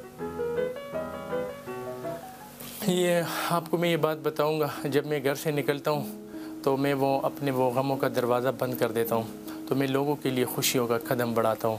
ये बात बिल्कुल हकीकत है, ये बात अल्लाह बेहतर जानते हैं मेरा हाल। मैंने अपने को भी ये बात कहा है कि मैं लोगों को हंसाता हूँ, खुद दुखी रहता हूँ, पता नहीं ऐसा क्यों है, ये अब मैं भी नहीं जानता। बिल्कुल ये आपका बात जो है ना, ये बिल्कुल ओके। आप रेडी पर खिलौने बेचते हैं, ये बहुत मुश्किल काम आप करते हैं। बिल्कुल बिल्कुल, ये काम बहुत ज़्यादा मुश्किल है, यकीन करो। सारा दिन दौड़ लगाते जाएं, कभी यहाँ है कभी जाएगा। अगर हम कुछ खाएं भी ना तो वो भी तकरीबन जब 2-3 बार ट्रैपक वाले फेरे लगा देते तो वो सब कुछ हमारा हज़म हो जाते हैं जैसे भागने में। तो बस काफ़ी मुश्किल है। मैं सब लोगों को ये कहूँगा, अल्लाह सबकी भला करे जो रोडों पर काम वगैरह करते हैं, रेड़ों पे काम वगैरह करते। मैं सबको अल्लाह से ये दुआ करूँगा कि अल्लाह सबको जो है ना अपने मकसद में कामयाब करे। चार्ली, खिलौनों की रेडी लगाना, वो भी उन हालात में लगाना कि जब बार बार आपको वहाँ से हटा दिया जाए और आप उस तरीके से काम भी ना कर पाएँ, जो थोड़ा बहुत खाएं वो भी उसी भाग दौड़ में हज़म हो जाए। घर पे पैसे तो लेकर जाने हैं, घर वालों का पेट तो पालना है, घर में कितने लोग हैं आपके, क्या घर किराए का है, कैसे आप अपने इन एक्सपेंसेस को पूरा करते हैं? जी अल्लाह का शुक्र है, घर हमारा अपना है, झूठ नहीं बोल सकता हूँ। और सही बात। बस यही है कि बस घर के लिए तो कमाना पड़ता है। अब हम मकान तो नहीं बेच सकते कि हम अपना पेट पालेंगे। इसके लिए कुछ मेहनत की इन हालात में जबकि पूरी दुनिया में लोग परेशान हुए कोरोना की वजह से, और जिस तरह आप भी बता रहे हैं कि ज़ाहिर है रेडी बार बार कहा जाता है कि हटाओ यहाँ से, उस तरीके से काम नहीं करने दिया जाता। कभी ऐसा हुआ चार्ली ने ये सोचा हो कि घर बेच देता हूँ, कभी ये सोचा हो अच्छा कोई और चीज़ मेरे पास पड़ी है वो बेच देता हूँ कि पैसे चाहिए घर वालों की ज़रूरत पूरी करने के लिए, ऐसा सोचा आपने कभी इन मुश्किल हालात की वजह से? मुश्किल हालात की वजह से मेरे साथ एक मोटरसाइकिल था, इसी मुश्किल हालात की वजह से वो मैंने बेचा। चार्ली ने अपना मोटरसाइकिल बेच दिया? मैंने कहा घर वालों को, बिल्कुल मैंने अपना मोटरसाइकिल बेचा। जब मैं ये बार स्टॉल वगैरह लगाता हूँ तो ये कांटे वाला ट्रैपक वाला कि आना जाना से जो है ना वो दौड़ वगैरह भी ज़्यादा लगते। तो फिर मैं एक दिन मैंने सोचा, मैं गलियों में फिर रहा था, एक घर के सामने रेत पड़ा हुआ था, उसको मैंने दरवाज़ा खड़काया। मैंने कहा अगर ये आप लोगों ने ऊपर लेके जाने तो मैं इसका दिहाड़ी लगा देता हूँ। तो फिर उसने मुझे कहा कि आप सुबह 8 बजे आ जाए, और उनसे मेरा बात हो गई तकरीबन 1000 रुपये का। तो बहुत सारा रेत था, वो मैंने अपने कमर पे जो है ना सीढ़ियों पे 4थी मंजिल पर वो मैंने पहुँचाया। कभी एक दिन ये रेत उठाया, दूसरी दिन उन्होंने मुझे कहा कि कल ईंट आ रहे तो उसके लिए भी आप आ जाए। तो बस करते रहते, बस घर के लिए तो कुछ ना कुछ करना पड़ेगा, अपने लिए भी करना पड़ेगा। बस अल्लाह हमारी मदद करे सब गरीबों के साथ। नहीं, आप तो हौसले की मिसाल हैं। जब लोगों को आप हंसाते हैं तो कभी ऐसा हुआ किसी ने आपको बुलाया हो कि आओ इस इवेंट पे, आओ हमारे स्कूल, आओ इस जगह पर, लोगों को हंसाना हम आपको पे करेंगे, ऐसा हुआ? नहीं जी, किसी ने अभी तक ऐसा नहीं कहा मुझे।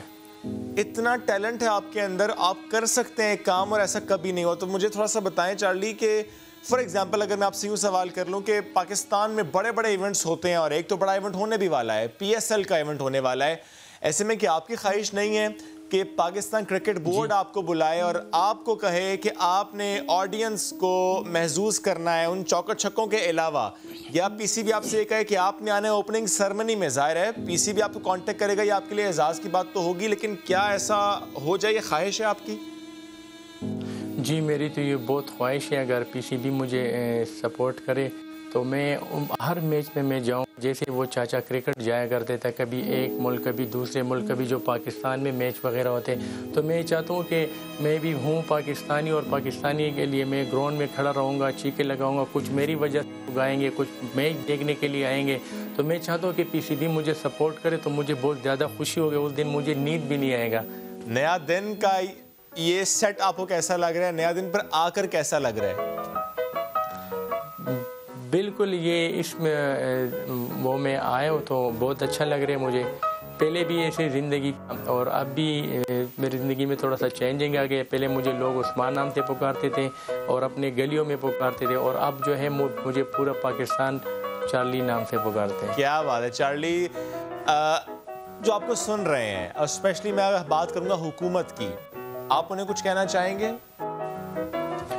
जी, हुकूमत को मैं ये बात कहूँगा कि मेरे जितने एक्टर्स हैं या कुछ फनकार हैं, उन जो अपने पैसों से ख़ुद को चला रहा है, कि उनको दुखना भी पड़ता है, उनको जो है बहुत सारे मुश्किलात का सामने पड़ता है। तो मैं उनको ये बात कहूँगा कि वो इन लोगों की सपोर्ट करें, हमारे जैसे और फनकार इन सब का सपोर्ट करें तो बहुत ही बेहतर होगा। ज़बरदस्त। हम वाकई आपको देखना चाहते हैं इवेंट्स में, वो चाहे PSL का इवेंट हो या कोई और इवेंट हो। जो टैलेंट आपके अंदर है वो सबके अंदर होता नहीं है। अल्लाह ने आपको टैलेंट दिया है और आप काम बहुत अच्छा करें कि लोगों को आप जो है ना वो हंसने पर मजबूर कर देते हैं। नया दिन पर आप आए, इंशाल्लाह बाकी चैनल्स पर भी आप हमें नज़र आएंगे। Thank you very much. Pakistan में बिजली का मसला होता यह है कि पाकिस्तान में बिजली पैदा करने की क़ुव्वत तो बहुत ज़्यादा है, लेकिन उस पर बेहतर तरीके से तवज्जो नहीं दी जा रही। और जब हम बात करते हैं मौजूदा हुक्मरानों से, पार्लियामेंट में बैठे हुए या फिर सेनेट में बैठे हुए लोगों से, तो वो ये कहते हैं कि गुज़श्ता हुकूमतों ने काम ही कुछ ऐसे कर दिए हैं कि वो चीज़ें हमें अब तक भुगतनी पड़ रही है। लोड शेडिंग की जब हम बात करते हैं तो ये ना सिर्फ एक जगह या एक शहर का मसला है, बल्कि ये पूरे पाकिस्तान का मसला है। जैसे हमने पहले भी जिक्र किया कि हालिया एक रिपोर्ट में ये कहा जाता है कि पाकिस्तान के पास ज़रूरत से ज़्यादा बिजली पैदा करने की सलाहियत है, क्योंकि गुज़श्ता साल के दौरान बिजली की पैदावार पर बहुत तवज्जो दी गई है, जिसका क्रेडिट हम शायद PTI गवर्नमेंट को अगर दे तो गलत नहीं है। लेकिन नून लीग तो कहते हैं प्रोजेक्ट्स हमने लगाए थे, बिजली अब बन रही है। वो क्रेडिट खुद लेते हैं, ये क्रेडिट खुद लेते हैं। क्रेडिट जो भी ले ले, लेकिन बिजली मिलनी चाहिए। ज़्यादा बना के अगर ज़ाया हो जाएगी तो फ़ायदा नहीं है। बिजली हर घर पहुँचनी चाहिए। नहीं, लेकिन फिर सवाल है ना ये कि अगर गुज़श्ता साल इतना काम हुआ है तो फिर बिजली की लोड शेडिंग क्यों हो रही है? गैर एलानिया लोड शेडिंग जगह जगह होती है, इसको रिपोर्ट भी किया जाता है, जिसे कहा जाता है लोड मिसमैनेजमेंट। हाँ, लेकिन जब बात की जाती तो फिर जो बड़े हैं जो इसको संभालने वाले हैं वो फिर मुनहरिफ लोड मैनेजमेंट आई गेस उसे कहते हैं मिस महक। और आप जो बात करें माजी की हुकूमत से मुतालिक, for that matter for this government, तो PTI ने अगर काम किया है तो ट्रांसमिशन लाइंस पर काम हुआ नहीं। आज हम इस पर भी ज़रा सवाल उठाते हैं, लेकिन इस वक्त मामलात हैं क्या? बिजली बन कितनी रही है? माजी में क्या गलतियां और कोताहियां हुई हैं कि अभी तक लोड शेडिंग का जो जिन है वो यहीं पर मौजूद है? इसी मामले पर मजीद डिस्कस करेंगे कि इस मसले को हम मजीद समझ पाएँ और क्या हो सकता है, इस मसले से हम कैसे निकल सकते हैं। इस पर बात करने के लिए हमें ज्वाइन कर रहे हैं अरशद H अब्बासी साहब, एनर्जी एक्सपर्ट हैं आप। Sir thank you and welcome to the show. Sir अभी जिस तरह वहाब भी अपडेट कर रहे थे कैपेसिटी पेमेंट से मुताल्लिक, और ये भी कि आइंदा चंद सालों में बिजली बना तो हम बहुत लेंगे लेकिन इस्तेमाल नहीं कर पाएंगे, और बिजली इस्तेमाल करने के तो हम बिल देते हैं लेकिन बिजली ना इस्तेमाल करने का भी हमें खुमियाजा भुगतना पड़ रहा है। सर जी बिल्कुल, वहाब ने बड़ी अच्छी तशबीह दी है कि उसकी जेब में अगर 15,000 है और आप 11,000 खर्च कर सकते हैं। मैं इसको ये कहूँगा कि अगर आपके पास 40,000 हैं और आप 10,000 से ज़्यादा खर्च न कर सके और बाकी 30,000 की आपको जुर्माना दे पड़े, ये ऐसी ही है कि देखें बेसिकली बिजली का सिस्टम 3 पिलर पे है जी। एक है जनरेशन यानी बिजली पैदा करना, फिर ट्रांसमिशन इसको कारखानों से लेके मुख्तलिफ शहरों तक पहुँचाना, और फिर शहरों में डिस्ट्रीब्यूशन। अब एक हिस्से पे तो बड़ी मेहनत की गई है, PML की गवर्नमेंट ने जनरेशन वाकई वो कहते हैं देखिए हमने 13,000 मेगावाट की है, 13,000 मेगावाट की, ये बात उनकी यहाँ तक तो बिल्कुल ठीक है। अब इस बिजली के जो पैदा करने वाले जो कारखाने हैं ये लगाने का तो क्रेडिट है, लेकिन इशू ये है कि क्या हमने इसको ट्रांसमिट यानी ट्रांसमिशन लेके गए आगे, क्या शहरों का निज़ाम हमारा ठीक है? तो जवाब है बिल्कुल नहीं कि ये अभी 40,000 मेगावाट में के इलेक्ट्रिका लगा के हम मैक्सिमम कर सकते हैं 22,000। ये बाकी जो नई बिजली बना पा रहे ये हमारे एग्रीमेंट ऐसे हैं कि बिजली बनाएं या ना बनाएं हमें परचेज करनी है। अगर नहीं परचेज करेंगे तो उसे कहते हैं कैपेसिटी पेमेंट, वो हमें उनको पेमेंट देनी पड़ती है। ये ऐसी है कि अगर किसी ने ये गाड़ी जो आजकल क्रीम की या किसी और सर्विस की ऑनलाइन ली है, आपने गाड़ी मंगा ली है, आप इस्तेमाल करें या ना करें उसके वेटिंग चार्जेस आपको देने पड़ेंगे। दूसरी जो एक और बड़ी बात होगी वो ये कि बिजली जितनी आपको भी पता है कि महंगी होगी, आप लोग बिल दे रहे होंगे, कि ये कैपेसिटी पेमेंट जो है ये आपके बिलों में आ रही है। और ये इसकी वजह से क्या, जब बिजली महंगी है तो आप देखिए कि हर घर में नई LED लाइट्स लग गई हैं, यानी कंजम्पशन लोग इतने बाशऊर हो चुके हुए हैं कि वो कहते हैं बिजली का बिल कैसे दें। मैं आपको इस्लामाबाद शहर की मिसाल देता हूँ कि यहाँ अगर एक आदमी की सैलरी अगर 18,000 रुपये है तो ऐसे केसेस रोज़ाना आते हैं कि जी हमारा 6,000 का बिल आ गया, हम क्या करें, यानी उनकी बाइंग पावर भी कम हो रही है। तो मैं आपको बताऊँ, आपने जिस टॉपिक को आज छेड़ा ये ऐसा है कि जो पाकिस्तान की इकानमी का सबसे ज़्यादा जो नुकसान पहुँचा रहा है वो हमारा बिजली का सिस्टम है। आपने सुना ही होगा कि कितना हमें गर्दिशी कर्जा देना पड़ रहा है, तकरीबन 2600 अरब। कहते हैं पाकिस्तान को जिसने बनाना है इकानमी को, वो सिर्फ आपका बिजली का निज़ाम है। यहाँ आपको मैं एक बात करता चलूँ कि आपने बात की है कि जी निज़ाम नहीं है। असल में गवर्नमेंट ने तो तब्दील होती रहती हैं, लेकिन हमारे जो अफराद पीछे सिस्टम के पीछे बैठे होते हैं वो तकरीबन वही होते हैं। हमने कभी उनके मुतल्लिक नहीं सोचा कि वो कैसे बेहतर प्लानिंग कर सकते हैं। ये देखिए हमारे साथ हमसाया मुल्क है इंडिया, जहाँ पे अभी 3,90,000 मेगावाट, कहाँ हमारे 40,000, कहाँ वो। इस तरह की कैपेसिटी पेमेंट का वहाँ पे कोई इशू नहीं है। जितनी बिजली बनती है इतनी बिजली हर कंज्यूमर तक पहुँचती है। और एक बहुत आपको और यहाँ पे बिजली इस्तेमाल ना करने की वजह एक ये भी है, पाकिस्तान में आस्ता आस्ता देखिए मैन्युफैक्चरिंग नहीं है। आप अपने आसपास नज़र दौड़ाएं, हो सकता है आपका पास जो फर्नीचर है, आपकी जो जितनी भी जो छोटी चीज़ें आ रही है आजकल अब चाइना से बन के आ रही हैं। हमने एक बात कहनी पड़ती है और जो सच भी है कि जो हमारी इंडस्ट्री में जो बिजली की जो कंजप्शन जिस तरह होनी चाहिए थी आज से 5 साल 10 साल पहले, वो बिल्कुल नहीं है, वो कम होती गई है। चीन बेशक हमारा अभिलाषा बहुत बड़ा दोस्त है, लेकिन आप देखेंगे कि इवन जहाँ मैं रहता हूँ यहाँ बिजली की जो पोल भी बन के हैं ये भी चाइना से बन के आ रहे हैं। हमने यहाँ पे अपने मुल्क के अंदर हमने इंडस्ट्री को प्रमोट करना है, यहाँ पे हर चीज़ यहाँ से बनानी है, इस ताकि बिजली की कंजम्पशन इससे भी ज़्यादा हो। ऐसा एक स्टेप तो लिया भी गया, आई एम सॉरी सर, लेकिन एक ऐसा स्टेप लिया भी गया, स्पेशली फैसलाबाद की टेक्सटाइल इंडस्ट्री को जिस तरीके से कहा गया कि आप इजाफी बिजली इस्तेमाल करें, हम आपको सब्सिडाइज्ड रेट्स पर देंगे, ये इसीलिए किया गया सर ताकि वो इस्तेमाल कर सकें। देखिए अभी जो पॉलिसी आपने बड़ी अच्छी बात की है कि इन्होंने टेक्सटाइल इंडस्ट्री को एक रिबेट दी है, लेकिन टेक्सटाइल इंडस्ट्री की भी एक लिमिट है, वो एक हद तक जा सकते हैं। वो डिपेंड करता है कि कितने का ऑर्डर आ रहे हैं। आप अगर देखें तो इस साल दिसंबर में बिजली इतनी ही तकरीबन बनी है जो तकरीबन 2018 की दिसंबर में बनी है। तो आप देखें कि कोई मार्जिनली फ़र्क है। हाँ अलबत्ता इन्होंने जो छोटे छोटे प्लांट्स हैं उनकी गैस कुछ ख़त्म की है, कोई नई प्लानिंग कर रहे हैं, लेकिन इस तरह बात नहीं चलेगी। बात उस वक्त बनेगी जब जो बड़ा मास्टर प्लान जो बन रहा है, जो मास्टर प्लान नहीं बल्कि जो 2 बड़े हमारे प्रोजेक्ट हैं तरसीली निज़ाम के, ट्रांसमिशन के, जो हैदराबाद से लाहौर, हैदराबाद से फैसलाबाद तक, वो 600 kV की जो लाइन बनेगी, जो मेरे ख्याल में इस साल के आखिर तक मुकम्मल हो जाएगी। फिर हमारी तरसील करने की जो कैपेसिटी है वो 22-23 हज़ार से तकरीबन 30 हज़ार तो हो जाएगी। यानी सर ये जो काम अब हो रहा है, ये पहले चाहिए थी। इसमें हम क्रेडिट दे सकते हैं सर पाकिस्तान तहरीक इंसाफ के माजी की हुकूमतों में कभी इस तरह का काम हुआ नहीं, तरसीली निज़ाम पर फोकस रहा नहीं। That is the reason sir, Khan साहब ने कल कहा भी, उन्होंने कहा कि पाकिस्तान में सियासतदान सिर्फ इलेक्शन का सोचते हैं और जो मंसूबे ऐसे बनकर उससे नुकसान होता है। अच्छा देखिए, सच्ची बात तो ये है कि ये जो मंसूबे थे, ये जो ट्रांसमिशन लाइन जिसका मैंने जिक्र किया हैदराबाद से लाहौर और हैदराबाद से फैसलाबाद, ये सीपेक का पार्ट थे। ये भी पिछली गवर्नमेंट के, एक बात करनी पड़ेगी। हाँ, लेकिन पिछली गवर्नमेंट का जो एक बहुत बड़ा एक सीरियस इशू वो ये है कि जो मुख्तलिफ शहरों में, जैसे आपने नाम सुना होगा जी, ये के इलेक्ट्रिका या जी ISCO, लेस्को, ये जो मुख्तलिफ शहरों में जो हमारी डिस्ट्रीब्यूशन कंपनी है, इनके ऊपर उनका कोई काम नहीं हुआ। उनका एक जिसे कहते हैं ना सिंगल फोकस था कि कारखाने लगा देने, और जिसे कहते हैं कि बगैर सोचे समझे तय लगा दिए कि हम तरसील नहीं कर पाते।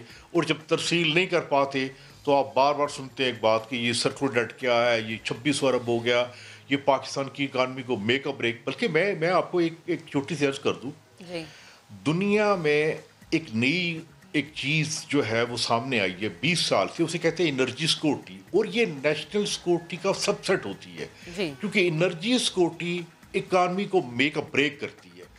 इसके ऊपर इतनी ही तवज्जो देनी चाहिए थी जिस तरह हमारी नेशनल सिक्योरिटी है, जिस तरह हमारी एयर फोर्स है, आर्मी है, नेवी है, बाकी इंडिया में, अमेरिका में, ये बिल्कुल इसको इतनी तवज्जो देते हैं और इसको इस हिसाब से निज़ाम को बनाते हैं कि जितनी बिजली बनी इतनी तरसील हुई और इतनी आगे डिस्ट्रीब्यूट हुई, और वो भी सस्ती। एक बात एक और भी है, पाकिस्तान में जो बिजली बन रही है वो इस वक्त एशिया की शायद महंगी तरीन बिजली है बिकॉज ये कैपेसिटी पेमेंट की।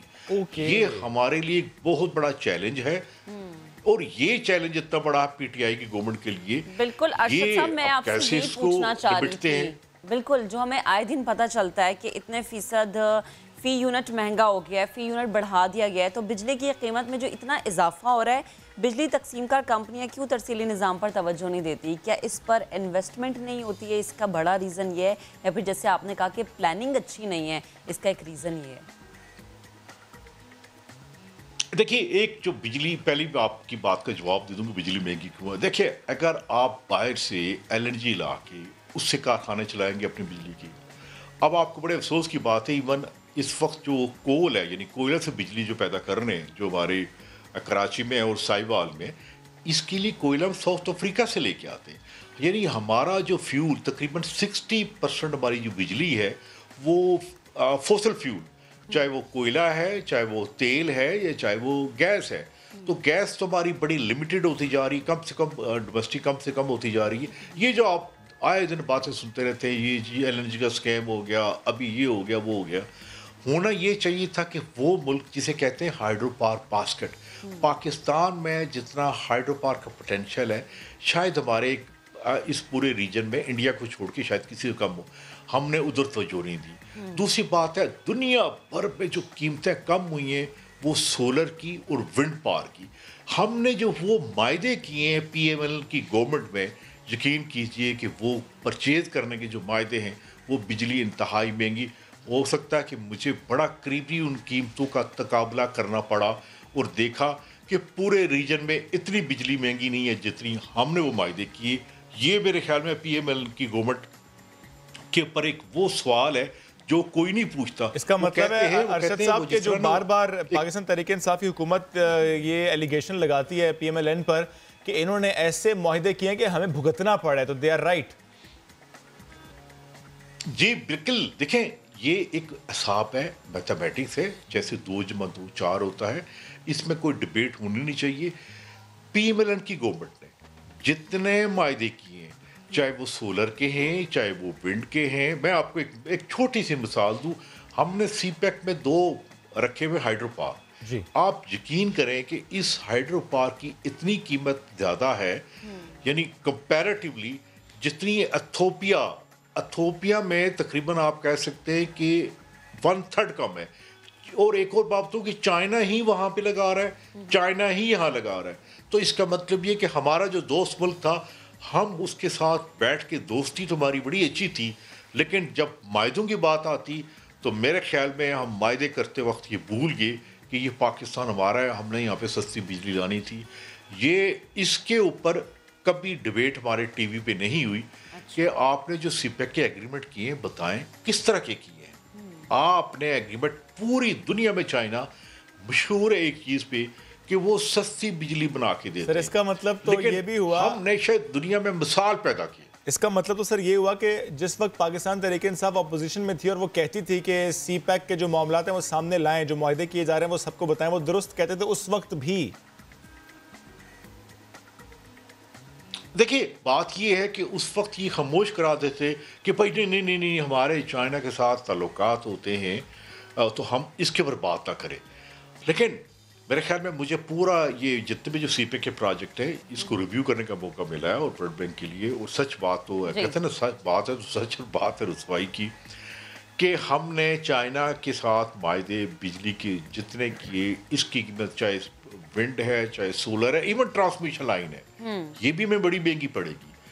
वो मायदे, वो एग्रीमेंट आप मेरा ख्याल है कि कोई नज़ीर नहीं मिलती। ठीक है सर, आप कह रहे हैं उन पे सवाल उठते हैं। ठीक है सर, बेहद शुक्रिया। आई एम सॉरी लेकिन वक्त बड़ा कम था। आप सवाल उठा रहे हैं सीपैक के मंसूबों से मुताल्लिक। हम गुफ्तगू कर रहे थे जो इस वक्त मसला है लोड शेडिंग का, वो हल हो सकता है तो कैसे, उसमें कौन कौन जिम्मेदार रहा है। Thank you very much. साथ मौजूद है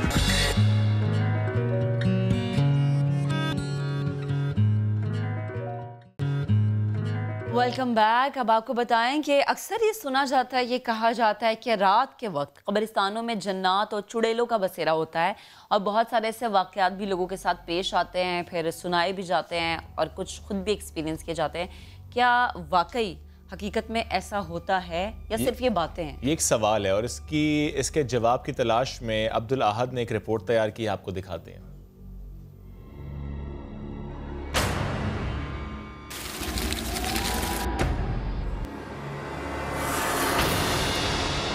लंबे होते साए, खुश्क पत्तों की सरसराहट, दरख्तों से लटकते तावीज, झाड़ियों से उलझती हवा। कौन है इन कब्रिस्तानों में?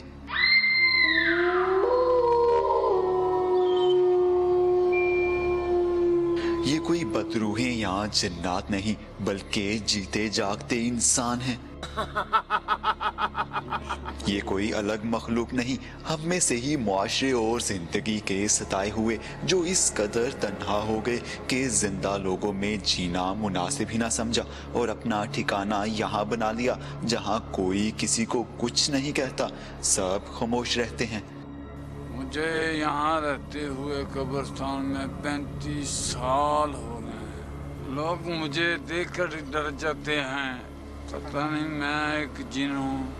जिन्नात या आसिफ हो या ना हो, मगर कब्रिस्तान इनके खौफ से कभी खाली नहीं रहा, क्योंकि ये नशई इनकी जगह लिए हुए हैं और डराने का काम भी बखूबी करते हैं। भूतों और जिन्नात के ढेरों की कहानियाँ कब्रिस्तानों के नशे के आदि मकीनों पर मुकम्मल होती है, लेकिन तारीकी में इनके ये खौफनाक चेहरे वाकई डरा देते हैं।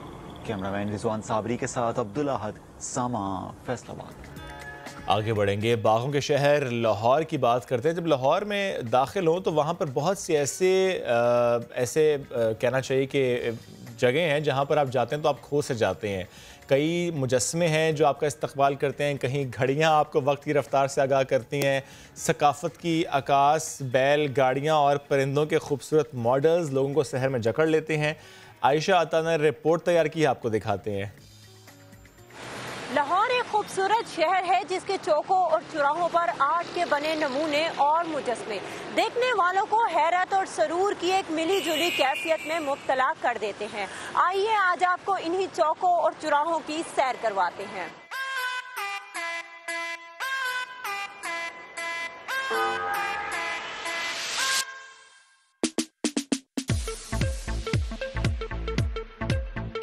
सबसे पहले देखिए लिबर्टी चौक, जिसकी खूबसूरती के चर्चों ने इसे सेल्फी पॉइंट बना दिया। वाल्टन रोड की तरफ कदम बढ़ाएं तो पर फैलाए शाहीन का मॉडल शान से सजा है। डिफेंस मोड़ के सफेद घोड़े भी कदम बढ़ाने को तैयार हैं। इस्तांबुल चौक से गुजरे तो जमजमा तोप तारीखी जंगों की याद दिला जाती है।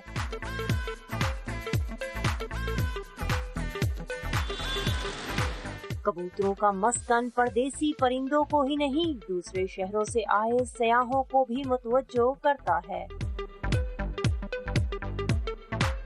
मैं अफजाबाद से आया हूँ इधर अपने फ्रेंड्स के पास और इधर सैर तफरी करने के लिए आया हूँ और लाहौर के चौकों को देख के वो बहुत दिल को अच्छा लगा और रिक्वेस्ट करूँगा अपने दोस्तों को जब भी वो नेक्स्ट टाइम लाहौर में आए और लाहौर का लाजमी विजिट करें।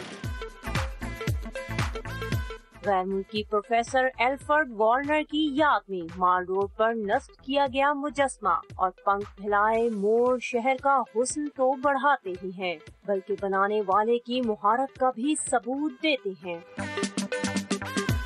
और अब एक नजर डालते हैं चाइना चौक में रखे इस जहाज पर, जो देखने वालों को यकीनन माजी के झरोकों में ले जाता है। कैमरामैन साद नवीद के साथ आयशा अता समान, लाहौर।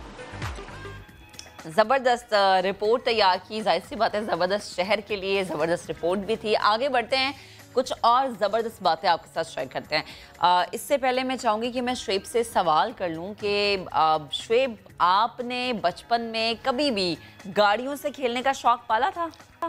अगर आप बात ये करेंगे वो जो चंद रोज़ पहले एक छोटा सा बच्चा बड़ी गाड़ी चला रहा था, तो ऐसा बिल्कुल नहीं है। मैं छोटा था, मैं छोटी गाड़ी से ज़रूर खेलता था, बल्कि अभी भी ऐसा होता है कि जब मैं अपने बेटे को लेकर जाऊँ टॉय शॉप, अच्छा उससे बड़ी पसंद है गाड़ियाँ, तो वो भी जाके ना कोई गाड़ी पिक करता, तो मुझे भी याद आता है अपना बचपन के, मुझे भी गाड़ियाँ बड़ी पसंद होती थी। चलें ठीक है, फिर हम लाहौर के एक ऐसे शहरी से आज पूरे पाकिस्तान की मुलाकात करवाएंगे जो 45 साल के हैं, मगर अपने इस शौक से वो पीछे नहीं है। यानी हम तो हट गए पीछे। हाँ, वो शौक के पीछे भागते भागते बड़े हो गए और मेरे ख्याल से शायद इनके बच्चे भी खेलोगे। आमिर अशफाक साहब इनका नाम है और अपने घर में 5000 से ज्यादा खिलौना गाड़ियों का खजाना मौजूद है, उन्होंने जमा कर रखा है। कहते हैं ना शौक का कोई मॉल नहीं होता, तो मेरे ख्याल से ये इस चीज की एक मिसाल है। तो चलते हैं जी उनके शोरूम में और देखते हैं कि किस किस मॉडल की गाड़ी उनके पास मौजूद है। आमिर अशफाक साहब, welcome to the show and good morning.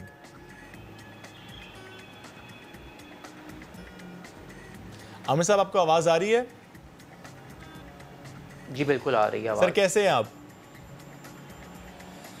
शुक्र अल्लाह का जी, बहुत बड़ा अनोखा शौक माशाल्लाह आपके पास हम देख रहे हैं कि इस वक्त भी जहाँ पर आप मौजूद हैं तो पीछे गाड़ियाँ ही गाड़ियाँ हैं। थोड़ा सा प्लीज़ बताएंगे कितने अरसे में इतनी गाड़ियाँ जमा हुई हैं? ये या वो था बचपन का शौक था, बचपन की ही आपने ये ख्वाहिश को इस तरह से रखा कि अपने टॉयज़ को आप इतने प्यार मोहब्बत से रखते रहे कि वो ख़राब नहीं हुए, क्योंकि अब तो बच्चे टॉयज़ तोड़ देते हैं। तो क्या ये मामला ऐसा था कि नहीं, आपने बाद में जाके सारी गाड़ियाँ जमा की हैं?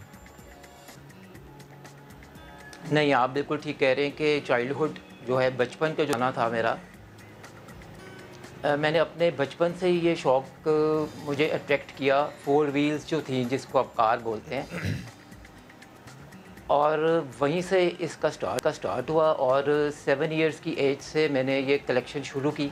अच्छा। और अब इस टाइम पीरियड के बाद ये इतनी क्वांटिटी जो है, जो मेरी जेन्युइन कलेक्शन है।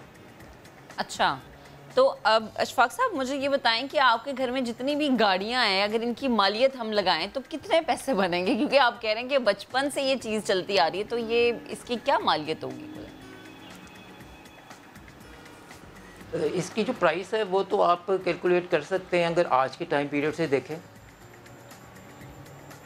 लेकिन अब मैं इसमें ये कहना चाहूँगा कि ये जितनी कलेक्शन है, इसका जो एक मेजर पार्ट है वो मेरे मदर, मेरे फादर, उनकी वजह से है कि बचपन में मैंने जब ख्वाहिश की कि मुझे कोई कार आप ख़रीद के दें, तो उन्होंने मुझे हर दफ़ा मेरी ख्वाहिश को सराहा। अच्छा, कभी भी मुझे डिसअपॉइंट नहीं किया इसके ऊपर। ज़बरदस्त। आमिर साहब, मैं चाह रहा था कि अगर आप हमें, और यही वजह है जी आप बात भी मुकम्मल करें साथ आमिर साहब, बिकॉज आप साथ मौजूद हैं, गाड़ियाँ भी साथ मौजूद हैं, तो क्यों ना कुछ आप गाड़ियाँ में दिखाएं कि यार ये गाड़ी मैंने फलानी जगह से ली थी, ये मेरे दिल के बहुत करीब है, ये मुझे मुश्किल से मिली थी। अच्छा, ये एक्चुअल गाड़ी का मॉडल है, ये बिल्कुल वैसे, अगर ऐसा हमें दिखा भी सकें आप साथ साथ तो। जी बिल्कुल ठीक है। मैं आपसे अभी एक बुक शेयर कर रहा हूँ। जी जी। दिस वन जो बुक है, ओके, ट्रैवल क्लास 3 में जब मैं प्रमोट हुआ 4 क्लास में, तो मेरे फादर ने मुझे ये गिफ्ट की। अच्छा। और 1977-78 का टाइम है ये, और अभी तक ये बुक मेरे पास है। उस वक्त इसकी प्राइस 24 रुपीज़ थी। अच्छा, तो इसमें है क्या?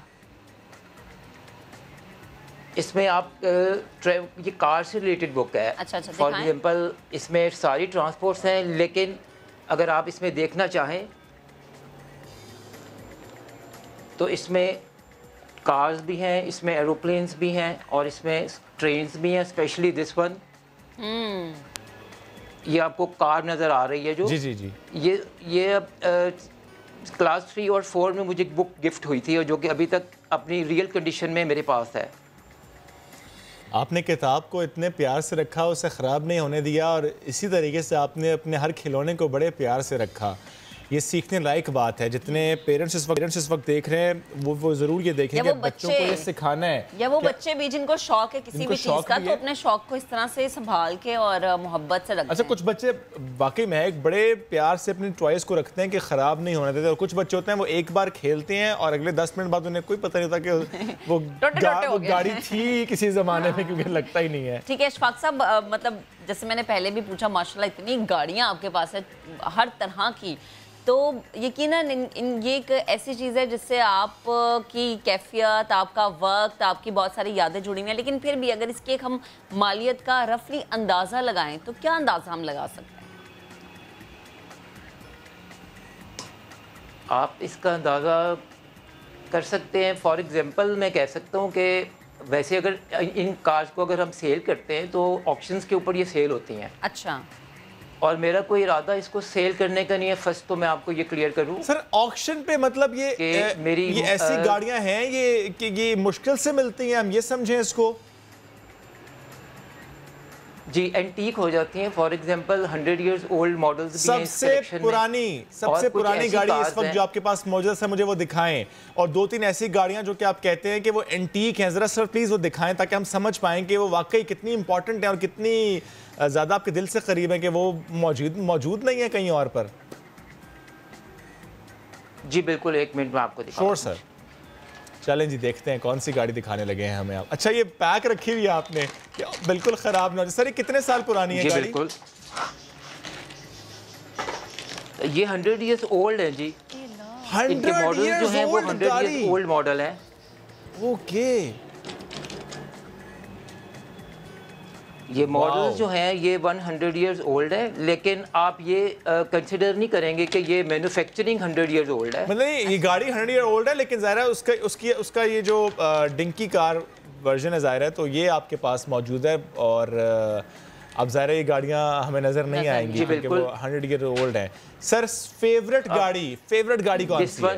कितनी प्यारी है। फेवरेट मुझे मर्सिडीज बेंज के मॉडल्स बहुत पसंद है। अच्छा, ये जो आपके हाथ में, इस बताइए इसकी क्या खासियत है सर, जो आपके हाथ में थी अभी गाड़ी? सर, ये एंटीक कार है एक तो, और 1930s और 40s का टाइम पीरियड है जब ये कार इंट्रोड्यूस की गई। अच्छा सर, मुझे ये बताएं कि घर में आपके बच्चे हैं सर? बच्चे हैं सर घर पे? जी बिल्कुल, उन बच्चों को आप, मेरी बेटियां हैं, और उन बच्चों को खेलने देते हैं या उन बच्चों को डांट पड़ती है कि नहीं छेड़ो? नहीं, उनको खेलने की इजाजत है, वो बहुत एंजॉय करते हैं मेरे साथ। और कहीं और से आ जाएं बच्चे, थोड़े शरारती वाले बच्चे आ जाएं, तो फिर क्या करते हैं? लॉक कर देते हैं इस रूम को, या नहीं उन बच्चों को खेलने देते हैं? नहीं, अपनी प्रेजेंस में मेरी कोशिश होती है कि ये बच्चे आए और इसको जरूर देखें। अच्छा, सिर्फ देखें, खेले ना? तो कोई बच्चा जिद करे कि मुझे लेकर जानी है गाड़ी, है कि देते भी हैं कि नहीं?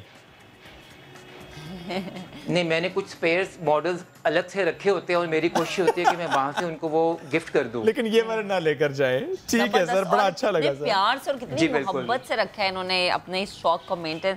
Thank you so much sir. आगे बढ़ते हैं, खवातीन की बात करते हैं, वो हुनरमंद हों और बरसर रोजगार भी। ये हदफ है हुकूमत पंजाब का, और रावलपिंडी में कायम सैलून इसकी जब हम बात करें तो वहाँ लड़कियों को ब्यूटिशियन बनने के तमाम गुर मुफ्त में सिखाए जा रहे हैं। अरहम खान ने इस पर रिपोर्ट तैयार की है, देखिए।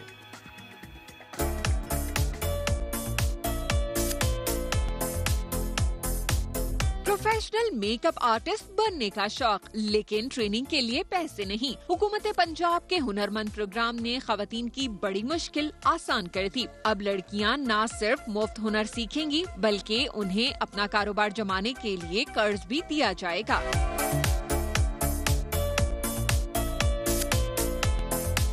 रावलपिंडी में कायम सैलून का डिप्लोमा कोर्स शुरू। पहले मरहले में 50 लड़कियों को दाखिला मिल गया। इन खुश नसीबों को 1500 रुपए माहाना वजीफे के साथ यूनिफॉर्म, बैग्स और दीगर सामान भी मुफ्त फराहम किया जा रहा है। कहती हैं हुनर सीख कर घर वालों को सपोर्ट करेंगे। हम फ्री ऑफ कॉस्ट अपने कोर्सेज को कर सकते हैं, वरना अगर देखा जाए तो आजकल बहुत महंगे महंगे कोर्सेज कराए जा रहे हैं और हर किसी के बस में नहीं होता कि वो फीस को अफोर्ड कर सके। मुझे शौक था यहाँ पे आने का ताकि मैं इस फील्ड में आके कुछ लर्न कर सकूं और यहाँ पे मुझे बहुत कुछ सीखने को मिल रहा है। शुरा हुकूमती इक़दाम को खूब दाद दे रही हैं। हुनर सीख कर आगे बढ़ने का भी भरपूर अज़्म। गवर्नमेंट की तरफ से हमें इतनी अच्छी अपॉर्चुनिटी मिल रही है, उसके अलावा हम एज अ प्रोफेशन भी इसको आगे लेके चल सकते हैं। हमें हर चीज़ प्रोवाइड की गई है, हम पढ़ते हैं। गवर्नमेंट की तरफ से मुझे फंड्स भी मिलेंगे, मैं अपना सैलून खोलूंगी इंशाल्लाह। सेंटर में कोरोना SOPs का भी भरपूर ख्याल। सजने संवरने के गुर सिखाने वाली भी दोस्त जैसी। कहती हैं हजारों रुपए मालियत का हुनर मुफ्त में सिखाया जाए तो और भला क्या चाहिए। पहले हमेशा ऐसे होता था कि बस सिखा दिया और अपना अपना खुद सोचें और करें, लेकिन अभी गवर्नमेंट इतना सपोर्ट कर रही है कि इनको 1 लाख से 10 लाख तक के फंड्स मिलेंगे, जिसमें ये लोग अपना खुद का एक सैलून रन कर सकते हैं। पर मंथ इन्हें कुछ स्टेपन मिलता है जो ये अपने आने जाने के एक्सपेंस वगैरह में खर्च कर लेते हैं। हुनरमंदी का रास्ता ही खुशहाली की मंजिल। हुकूमती सतह पर इस तरह के मजीद प्रोग्राम्स वक्त की जरूरत है। मुफ्त में हुनरमंदी के साथ कारोबार के लिए माली इमदाद सिन्फ़े नाज़ुक की माशी खुद मुख्तारी की जानिब एक बड़ा कदम भी है और इनकी सलाहियतों का इम्तिहान भी। कैमरामैन चंगेज चौधरी के साथ अरहम खान, समा, रावलपिंडी।